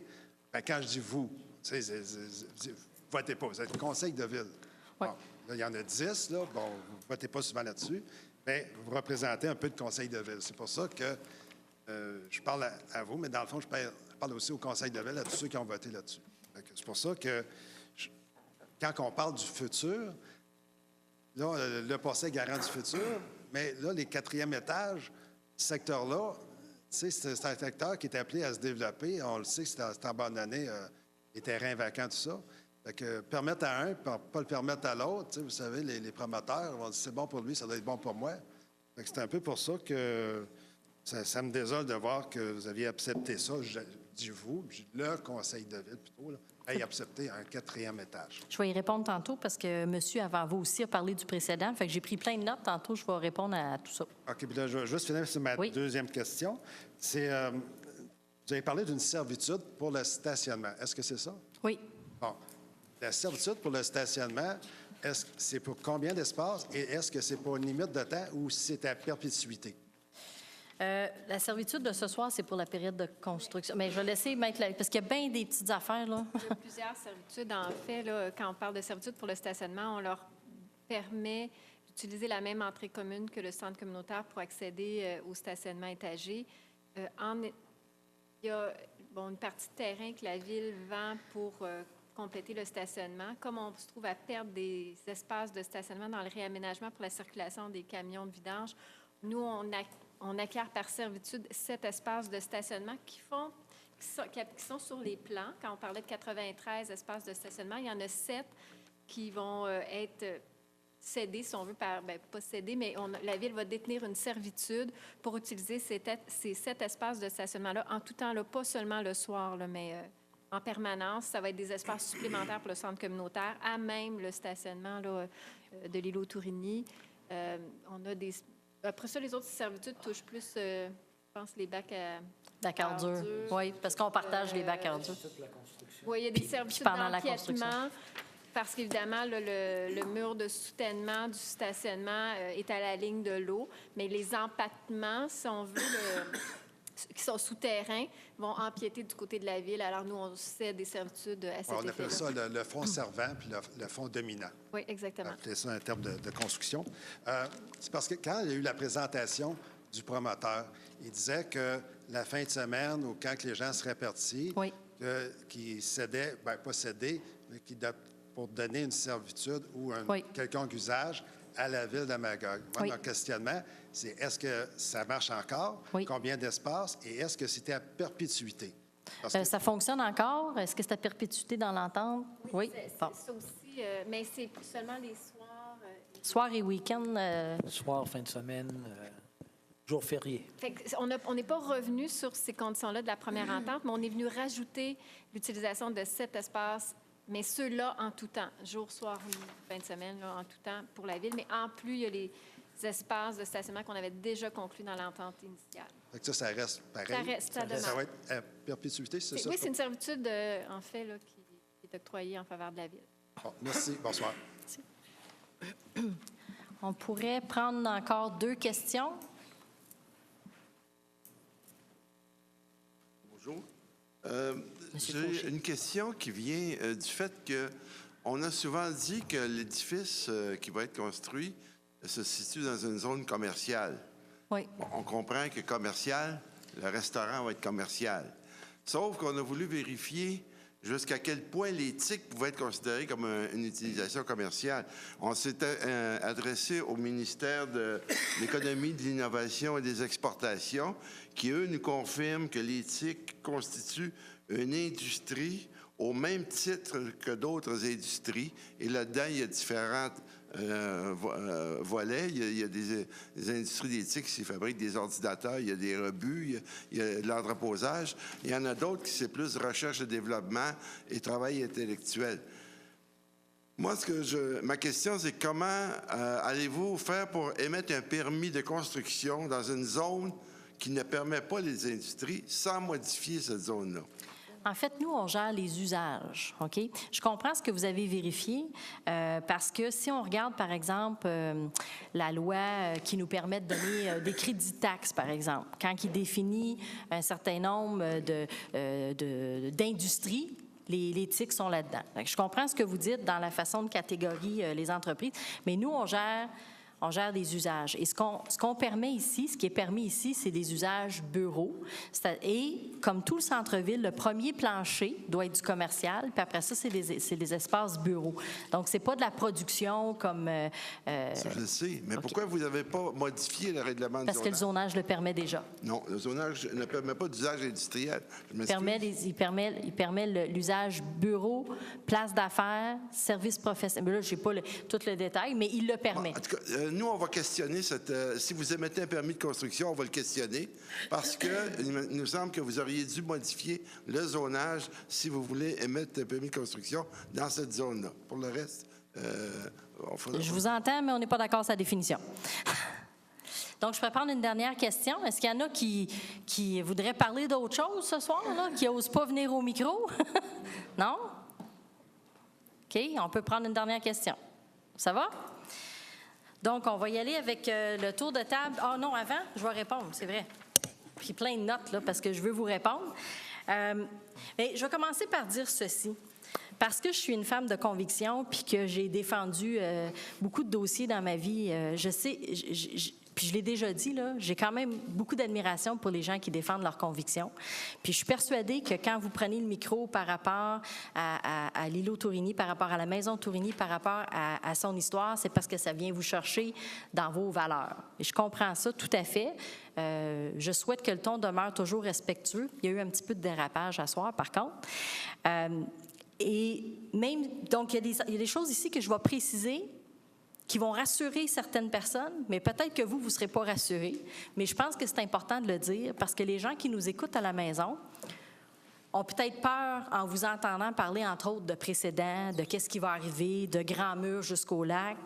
Alors, je trouve ça bien important de rappeler ici la position du Conseil et par rapport aux précédents, qui, pour nous, là, je veux dire honnêtement, là, pour tout le monde autour de la table, là, il n'y a pas personne ici qui pense qu'il doit quelque chose à un autre promoteur dans le secteur qui va avoir une dérogation. Puis j'ai déjà expliqué pourquoi. J'ai déjà expliqué que la configuration du terrain, puis vous avez le droit de ne pas être d'accord, mais je veux vous rassurer sur le reste du secteur. OK? La configuration du terrain fait en sorte que le terrain à côté sur un stationnement et le centre communautaire, sa hauteur de 15 mètres plus la cage d'escalier n'a pas du tout l'impact sur les percées visuelles qu'aurait, par exemple, un agrandissement massif comme avait été prévu à la place du Moulinier. D'ailleurs, vous vous souvenez, quand on est intervenu au niveau du bâtiment de la SAQ, on est intervenu aussi sur la hauteur, sur la circulation, sur les percées visuelles, et on va continuer à être extrêmement vigilant là-dessus. Et je pense que n'importe quel promoteur qui va venir dire « bien, vous l'avez donné à un tel, vous allez nous le donner », on est capable d'expliquer pourquoi un tel l'a eu, puis que lui, il ne l'aura pas. Ça, pour moi, en tout cas, c'est clair, puis je pense que c'est clair pour les gens aussi autour de la table ici. Donc, oubliez ça, là, les 5 étages dans ce secteur-là, puis les 16, 17, 18 mètres jusqu'au lac, il n'y en a pas question. Puis, l'autre chose, je veux juste vous raconter une anecdote, parce que pendant qu'on se parle, là, je reçois des messages, tu sais, puis ce débat-là laisse personne indifférent, mais personne. Puis là, il y a une dame qui m'écrit pendant qu'on se parle, puis elle me dit, puis ça, c'est un autre débat qui est sur la place publique en ce moment, elle me dit, moi, je trouve que le béton autour du lac, c'est encore plus catastrophique. Tu sais, ce qui est sorti cette semaine là, dans le reflet du lac, ou la semaine passée dans le reflet du lac, c'est bien plus catastrophique que ce que vous êtes en train de faire. Donc, je me rends compte que ce dossier-là, c'est vraiment en train de susciter de l'intérêt. Mais je veux que vous sachiez quand même que vous avez été entendu, puis il y a beaucoup de choses que vous avez dit qui ont été apportées comme modifications. Ne serait-ce qu'à vous regardez les premiers plans, les premiers PIA, puis les derniers, par rapport à l'intégration, il y a un Moses de bout qui a été fait. Il y a un travail qui a été fait avec une consultante en développement durable aussi. Il y a des affaires au niveau, je vous entendais parler de l'histoire de la maison Tourigny puis de M. Tourigny. Personne ne la connaissait avant qu'on en parle. Alors, nous, ce qu'on a dit, c'est qu'on va la raconter maintenant. On va rendre son histoire encore plus accessible qu'elle ne l'était. L'accès à l'information, ça, j'aimerais ça revenir là-dessus parce que ça me chicote, puis j'ai compris aussi que ça chicotait un peu ma greffière. Là. Ça vient nous chercher parce que on travaille très fort pour répondre à vos demandes d'accès à l'information. Puis, vous en faites des demandes d'information. Vous, le groupe, le consortium, la coalition, vous en faites beaucoup de demandes d'accès à l'information. Certains sont très difficiles pour nous de répondre parce que demander d'avoir une copie de quelque chose ou de consulter, c'est une affaire, mais demander des précisions sur des propos rapportés dans un journal du promoteur, on est à une autre échelle au niveau des demandes d'accès à l'information. On fait ce qu'on peut. Mais là, j'ai voué rentrer, là, puis il faudrait quasiment que j'aille quelqu'un à mi-temps pour répondre à vos demandes d'accès à l'information, et j'exagère pas. Alors, s'il vous plaît, un peu d'indulgence. On fait vraiment ce qu'on peut pour être totalement transparent, puis nos équipes travaillent super fort là-dessus. Je tenais à le dire. Quant au devoir de la MRC a été longuement rencontrée par votre groupe et pourrait l'être de nouveau, j'imagine, si vous le sollicitez. Mais la MRC gère un schéma d'aménagement. C'est ça sa principale job, c'est le schéma d'aménagement, puis de s'assurer que nos projets sont conformes au schéma d'aménagement. Alors, dans la mesure où nos projets répondent au schéma d'aménagement, le reste, ça tombe dans la cour de la municipalité. Puis dernière chose que je voudrais dire, là, vous avez beau pas l'aimer, le bâtiment, vous avez beau pas être d'accord avec le projet, je comprends que vous êtes triste de la démolition de la maison Tourigny, mais de grâce, parlez pas de boulevard Tachereau. Il n'y a pas personne ici autour de la table qui veut un boulevard Tachereau, puis il n'y a pas personne ici autour de la table qui va accepter un boulevard Tachereau à l'entrée de la ville. Alors, on est aussi fiers que vous de notre municipalité, de notre région, et vous l'avez vu dans la planification stratégique, on a une vision de développement, on a les mêmes valeurs. Il y a un dossier sur lequel on s'ostine, mais franchement, là, j'espère avoir rassuré au moins ceux qui nous écoutaient à la maison. Donc, on va faire le tour de table ce soir et on commence par Mme Pelletier. Oui, alors bonsoir. Oui. Alors, je respecte le fait que certains citoyens ont exprimé des réticences en lien avec le projet Tourigny. Et suite aux commentaires qu'on a entendus, des gens qui sont venus s'exprimer ce soir, je veux simplement rappeler un petit peu certains éléments qui m'avaient amené à prendre la décision qui fait en sorte que j'étais en faveur de ce projet. Bien, Madame la mairesse le signifiait à la fin, là, le fait d'entendre que c'était de comparer ce projet-là, le Place Tourigny avec le boulevard Tachereau, bien, je trouve que c'est une comparaison qui est complètement exagérée parce que je ne comprends pas comment on peut comparer, de quelle façon on peut se comparer ces deux éléments-là. Ensuite, moi aussi, je veux vous rassurer concernant le fait qu'on a une crainte par rapport à la multitude de bâtiments en hauteur dans ce secteur-là. Parce que pour ma part, c'est vraiment parce je souhaitais qu'il ne soit pas plus haut que le centre communautaire. C'est pour ces raisons que je suis en faveur avec cette construction-là. Parce que s'il était du côté du lac et qu'il cachait la montagne, je n'aurais pas été en faveur. Également, c'est ça, je rappelle simplement que le fait de lier encore le projet de la maison Tourigny avec la démolition de la maison Tourigny, bien, il ne faut pas faire cette association-là parce qu'on avait, oui, c'est une maison patrimoniale, mais on avait tenté de lui donner une seconde chance en allant en appel de proposition. Ça n'avait pas fonctionné une première fois. Ensuite, le promoteur, M. Bélanger, a répondu à l'appel. Puis la municipalité, bien, on considère qu'on s'occupe de notre patrimoine avec la maison mairie. C'est pas facile. Donc, mais on doit faire quand même des choix qui sont judicieux pour pouvoir respecter également la capacité à payer de nos citoyens. Alors, je reviens à un tout autre sujet. Alors, je souhaite simplement signifier que ce sera samedi qui vient, donc le 8 mai, que se déroulera le Gala des bénévoles organisé par le service culture, sport et vie communautaire de notre municipalité.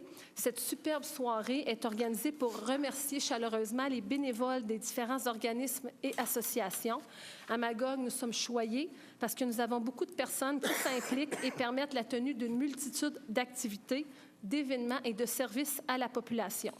Donc, cette année, je pourrais malheureusement y assister parce que je vais être à l'extérieur, mais c'est quand même, je voulais le souligner parce que c'est très important. Puis, je termine en souhaitant que Dame Nature soit de notre côté pour la fête des mères qui va se tenir aussi la fin de semaine prochaine. Alors, merci et bonne semaine. Merci. Madame Pelletier. Bonsoir. Alors, ce matin, nous avons procédé au lancement du nouveau site Internet de la Ville. Notre désir de mieux communiquer avec les citoyens. Pour répondre à ce désir, nous avons procédé à la refonte du site, tant dans son aspect visuel que dans l'organisation des contenus. Nous avons maintenant un site facile de consultation qui propose de nouvelles fonctionnalités, comme la recherche par mots-clés, une navigation simplifiée et conviviale, axée sur les besoins des utilisateurs, un site adapté aux téléphones intelligents et aux tablettes, ainsi qu'un calendrier des activités et des événements. De plus, une nouvelle chaîne YouTube au nom de la Ville est désormais accessible pour voir les vidéos et visionner les séances du Conseil. Alors, si parfois, durant vos vacances, vous vous ennuyez de nous, vous pourrez toujours aller faire un petit tour sur YouTube. De plus, un microsite consacré à la bibliothèque facilitera les liens des utilisateurs avec ce lieu fort apprécié et le plus visité du site de la Ville. Alors, je vous invite à développer l'habitude de consulter votre site Internet où vous trouverez des réponses à bien des questions et vous pourrez surtout voir un programme d'activités et d'événements et ainsi répondre à des besoins de votre famille ou encore à des visiteurs. Je félicite l'équipe des communications pour ce travail colossal et je remercie tous les employés qui ont collaboré à la rédaction. Parce que vous savez, un site Internet, c'est une mine d'or d'informations, mais encore faut-il qu'il y ait des gens derrière qui écrivent et qui valident l'ensemble de ces textes. Alors, toutes les équipes de la Ville ont contribué au projet. Et puis, je pique votre curiosité en vous invitant à être attentifs parce que demain, la Ville va annoncer et présenter un nouveau système de gestion des plaintes et requêtes qui vous facilitera encore une fois les contacts avec la Ville. Mais je voudrais aussi revenir un peu sur le dossier de la Maison Tourigny parce que j'ai été gestionnaire au ministère de la Culture, j'ai été présidente de Paysages estriens et je pense avoir les compétences et les sensibilités nécessaires pour étudier ce genre de dossier. Mais je suis aujourd'hui conseillère municipale et présidente de la Commission Culture. Et j'ai appris au cours de mon premier mandat et de celui-ci qu'il faut savoir choisir ses batailles. Alors, ma bataille, pour l'instant, c'est celle de la Maison Mairie. Et la suivante, ce sera de développer un programme de subvention pour les propriétaires de nos maisons patrimoniales. Et je peux vous assurer que le personnel de la Ville, à la culture et au patrimoine ont toutes les compétences pour faire le suivi de ces dossiers. Bonne semaine à tous. Merci. Monsieur Robert?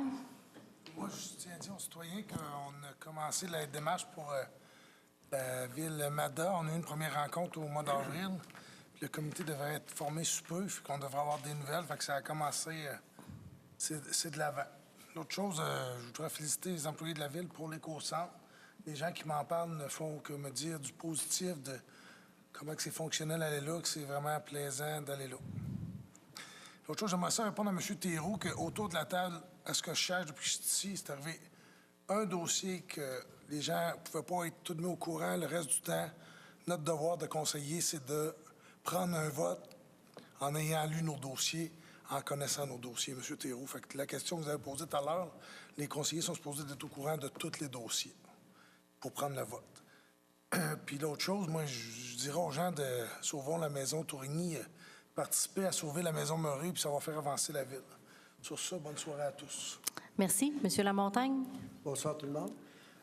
Deux sujets. Premièrement, on est tous au courant que le printemps est arrivé. Bien, il se fait attendre un petit peu. Il est-tu vraiment arrivé?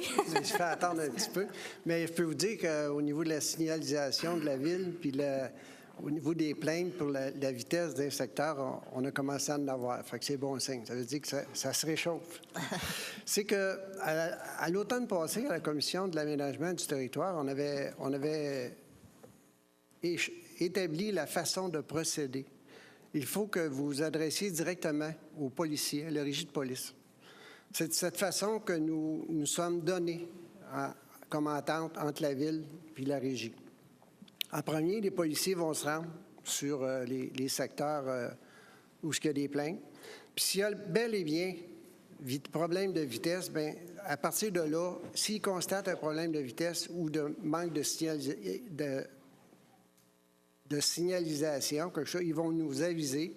C'est notre comité qui va prendre ça en main. Même la Ville a beaucoup de moyens pour vérifier. Même, ils installent des caméras.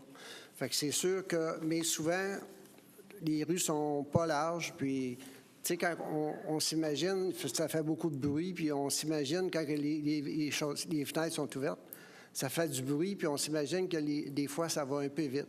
Mais c'est là qu'on voit qu'avec le comité de signalisation, ils se rendent compte que les vitesses, souvent, ils respectent la vitesse. Peut-être 5 km, mais souvent, c'est comprenable que les gens trouvent que ça va plus vite au printemps. Puis deuxièmement, bien, une bonne nouvelle pour mon secteur, le balai mécanique va être rendu chez nous d'ici à la fin de semaine. Je dis ça de même, c'est parce que la ville est divisée en 4. Puis chaque année, l'année passée, on a été les premiers. Cette année, on est les derniers, c'est normal. Mais les madames, ils ont tout hâte au ménage du printemps. Fait que c'est cette semaine, ça va commencer chez nous. Bonne fin de soirée. Ah, Madame Ménage du printemps. En tout cas, on n'embarquera pas là-dedans. Madame Poulain-Marcotte. Bien, moi, je tiens ce soir à féliciter les organisateurs et les organisatrices de la compétition provinciale de nage qui se tenait en fin de semaine à La Ruche. Je peux vous dire qu'il y a eu énormément de travail. Ce fut un énorme succès et ça a été une réussite sur toute la ligne. Alors, grâce à qui? Aux organisateurs et aux bénévoles. Je vais revenir ce soir sur un message qu'un de mes collègues a fait il y a à peu près une couple de semaines. On a encore des plaintes pour les gens qui ont des chiens, qui amènent se promener partout, et même c'est rendu dans les parcs de quartier. S'il vous plaît, si vous avez un chien, ayez au moins la gentillesse de vous traîner votre petit sac puis de ramasser. Dans nos parcs de quartier, il y a des enfants qui y vont. Alors, s'il vous plaît, ça pourrait être votre enfant, ça peut être les enfants des alentours. Alors, s'il vous plaît, votre petit sac de papier et ramassez les petits déchets de vos petits animaux. Et ce soir, je voudrais prendre une petite minute pour offrir à Mme la mairesse, à sa famille et à sa belle famille, parce qu'il y a eu un décès dans sa famille en fin de semaine. Merci. Et Mme la mairesse, je vous trouve très courageuse d'être ici ce soir. Merci. Alors, à toute la population, alors acceptez à mon nom et de mon conjoint, nos condoléances. Et à toute la population, une bonne semaine, et à toutes les mamans, bonne fête des mères dimanche. Merci beaucoup, Mme Poulain-Marcotte. Monsieur Gingras?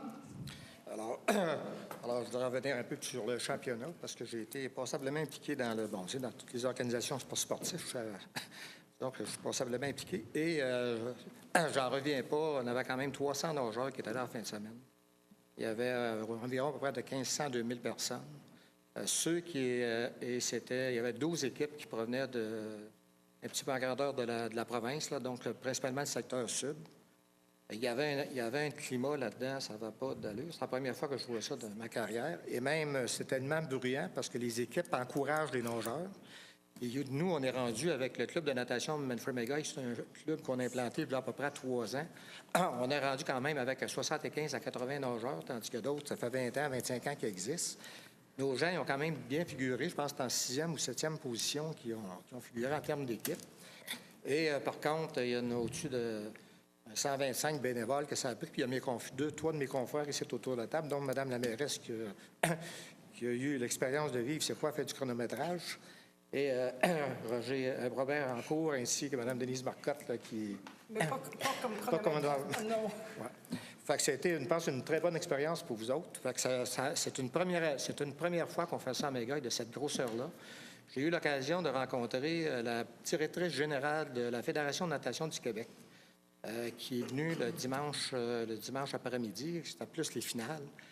Elle, c'était sa septième compétition qu'elle faisait. Et elle disait que c'était un des plus beaux sites qu'on avait au niveau des compétitions et une des meilleures organisations qu'elle avait vues en termes d'organisation, comment ça se déroulait, et ainsi de suite. Fait que félicitations à toute l'équipe qui sont sur le conseil d'administration, donc le président qui est Stéphane Tremblay. Fait que félicitations à toutes, puis aussi à tous les bénévoles de Magog qui sont venus donner un coup de main là-dedans au niveau chronométrage, ainsi de suite. Merci. Merci. Monsieur Ranger. Bonsoir tout le monde. Bien, je vais vous faire un petit bilan des dossiers que j'ai traités les dernières années.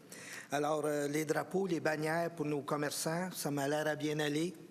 Alors, sur le chemin soutière, on a eu une première étape. Il nous reste 2 étapes. On a annoncé une deuxième ce soir. Ça va bien. Le chemin Norbel, il y a eu des travaux sur le chemin Norbel. Il y a peut-être d'autres choses qui vont pouvoir être faites plus tard, là, mais je sais qu'il reste des ponceaux à travailler, mais ça a été fait. La rue des Girolles, ça s'en vient pour le petit détour là, qui a corrigé. La baie des Ondes, c'est des gens qui ont beaucoup de sédiments et puis on est en faveur de mettre des aérateurs pour favoriser le travail des bactéries, pour éliminer les feuilles. Le ruisseau Castle, c'est pour la vidange de la fosse Broadbend. C'est toujours à l'étude, mais on travaille toujours là-dessus. La rue principale, la 112, bien, on a travaillé, tout le monde ici, on était tous en faveur de ça. C'est encore à l'étude au gouvernement, mais pour diminuer la vitesse. C'est ça. Alors, je suis un petit peu comme les gens d'ici. Il faut être tenace, faut être un petit peu... c'est ça. Alors, la vitesse, je l'ai faite. Le quai, bien, les bateaux à voile, j'aimerais bien qu'on ait l'accessibilité pour mettre les bateaux à l'eau puis les ressortir de l'eau, c'est ça. Et puis, bien, en tant que président du comité consultatif, bien, j'aimerais remercier Mme Claire Garon qui travaille avec le promoteur de l'édifice qui va être construit là. Je peux vous assurer qu'il travaille très fort pour faire un aménagement floral, des arbres, puis tout ce qu'il va falloir à l'extérieur, en bas. Et sur la couverture, ils vont aménager un toit vert le mieux possible, mais en plus de ça, pour essayer de cacher la bâtisse, le surplus, là, les marches, là, en haut, ça va être caché le plus possible par du verre. Fait que, puis, j'ai suggéré à Mme Garon de faire une proposition au promoteur. Ça serait, vous savez qu'à l'heure actuelle, dans le monde, la production des terres agricoles, ils ont de la difficulté et puis ils servent de roue pour pouvoir faire pousser des plants. Si vous êtes allé à Walt Disney, vous auriez pu voir ça, là. C'est des plants alimentés. Ça prend presque pas de terre, ça prend presque pas d'eau et puis ça produit beaucoup. Bien, j'ai suggéré à Madame, j'ai dit, pourrais-tu mettre ça sur la couverture? Puis on aurait une première ici dans la région. Bien, regardez bien. C'est pas parfait, la bâtisse, mais ils travaillent très fort pour essayer d'être le plus environnemental possible. Merci de m'avoir écouté. Merci. Monsieur Laurando. Bonsoir. J'aimerais aussi remercier tous les bénévoles et leur souhaiter une bonne soirée samedi soir. On apprécie le travail que vous faites à travers tous nos organismes. Et j'aimerais vous souhaiter à tous bonne fête, mesdames. Merci. Merci. Bonne fin de soirée. Madame Bélanger. Bien, bonsoir. Je voudrais simplement vous inviter à la présentation des résultats financiers 2015. Ils sont sortis, ça va être présenté le 16 mai prochain. Lors du tour de table ce soir, j'aurais voulu présenter différents dossiers, mais je ne peux pas le faire sans vous donner des punchs qu'on va vous présenter le 16 mai. Donc, je le ferai à mon tour de table lors de cette soirée-là. Merci et bonne semaine. Ah, même pas un avant-goût? Même pas. Oh. OK. Bon, c'est à mon tour. Merci d'être encore là, de patienter. J'ai quand même un peu de messages que j'aimerais vous livrer ce soir. Tout d'abord, juste vous dire, la semaine dernière, on a fait l'inauguration de l'éco-centre dont M. Robert a parlé. Ce matin, on a dévoilé le nouveau site Internet dont Mme Pelletier a parlé. 2 ans de travail. Demain, il y a une autre belle annonce qui s'en vient, quelque chose qu'on souhaitait depuis quelques années également, qui va faciliter la vie des citoyens. Puis une autre belle annonce pour la semaine prochaine. Puis si je vous dis ça ce soir, c'est parce que je suis très fière, parce qu'on respecte nos engagements. On s'est fait des listes de choses qu'on voulait réaliser, là, puis là, on commence à pouvoir cocher. Là. Faites. Fait que c'est bon, ça. On achieve, comme on dit. Sur une note personnelle, je vais vous parler, en fin de semaine, effectivement, je faisais du bénévolat. J'ai pas pu en faire longtemps, malheureusement. Je faisais du bénévolat pour la compétition de natation en tant que chronométreur. D'ailleurs, ce que M. Gingras a dit par rapport à l'ambiance, et Mme Poulin-Marcotte, moi-même, j'en revenais pas. De voir l'ambiance qu'il y avait là, l'organisation, tous ces jeunes-là, c'était... ça vaut la peine d'être vécu au moins une fois. C'était extraordinaire. Alors que je chronométrais, j'ai eu malheureusement une mauvaise nouvelle. On est venu me chercher. Je devais accourir à l'hôpital pour le décès de mon beau-frère, qui est décédé subitement à l'âge de 50 ans. Puis vous savez, quand un événement comme ça arrive, hein, souvent, ça nous ramène les priorités à bonne place, comme on dit. Puis ça nous fait réfléchir. Puis dans la soirée, alors qu'on pleurait tous en famille, ma famille m'a dit « Vicky, s'il vous plaît, passe le message à tes gars, en parlant de notre service de sécurité incendie qui agissent comme premier répondant. Dis-leur à quel point ils ont été extraordinaires. » Alors j'en ai profité en fin de semaine. Je suis arrêtée les voir pour leur dire merci. On a eu un service, je dois le dire, là, on a eu un service extraordinaire des ambulanciers de l'hôpital. Il faut vivre ces situations-là pour voir à quel point on est chanceux pour la qualité de service qu'on a. Alors, je suis arrêtée pour le dire aux gars que, franchement, ma famille va être impressionnée par leur grand respect, leur professionnalisme. Et c'est à ce moment-là que le capitaine de garde, il m'a dit, tu sais, vous savez, il me tutoie pas, vous savez, Madame la mairesse, quand on a un call comme ça, pour un homme de 50 ans, nous autres, on s'attend à sauver une vie. Mais malheureusement, cette fois-là, il n'y avait absolument rien à faire. Et c'est là que j'ai réalisé, je lui ai dit, des fois, vous me dites, Madame la mairesse, je ne voudrais pas faire votre job, ça n'a pas l'air facile, mais moi, je ne voudrais pas faire leur job à eux. Puis ça, je voulais le dire ce soir publiquement, parce que même si j'ai eu la chance d'aller leur dire merci, je voulais le dire publiquement. Nous, on vit ça 1 ou 2 fois dans notre vie. Eux vivent ça régulièrement. Je sais, ça fait partie de leur job, là, mais je les trouve extraordinaires. Ils ont fait preuve d'un respect. Alors, je voulais le souligner, bel job. Je suis très fière de vous. Tu sais, des fois, on entend les gens dire « Ah, c'est une gang de petits gars avec le beau camion. » Tu sais, mais c'est une gang de gars qui ont le cœur à bonne place, qui ont des bonnes valeurs. Et puis, je suis très, très, très heureuse de pouvoir compter sur le service qu'on a chez nous. Puis, le service de premier répondant, on l'a vu, c'est quelque chose qui va être de plus en plus en demande. On l'a vu dans l'exercice qu'on est en train de faire à la MRC. On a un service extraordinaire à Magog. Donc, chapeau, je voulais vous dire merci beaucoup. Puis, je vais finir sur une note, disons, remplie d'espoir parce que... après, je me suis dit, bon, on faisait une levée de fonds en fin de semaine pour Bianca. Hein, pour ceux qui suivent les médias sociaux, la jeune mère de famille qui veut aller suivre un traitement en Allemagne pour son cancer. Fait que je me suis rendue, malgré tout, malgré mon état d'âme, aller faire laver mon auto sous la pluie. Ça ne servait à rien pantoute, mais c'était pour la bonne cause.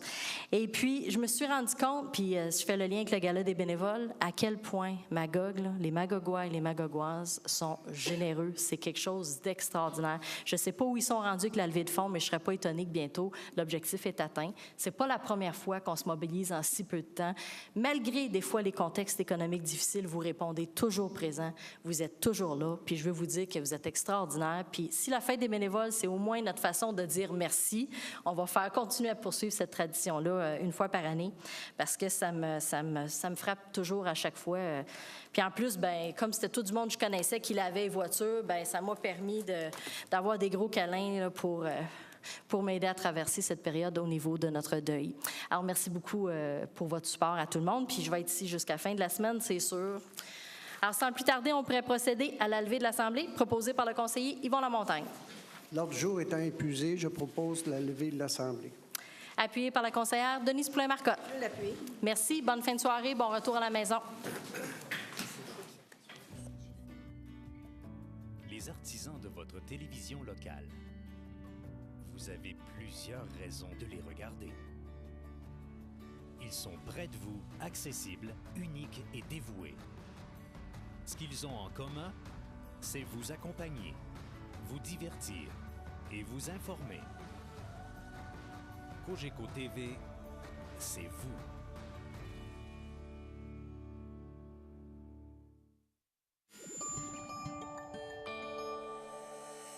Cogeco TV, un service exclusif aux clients de Cogeco.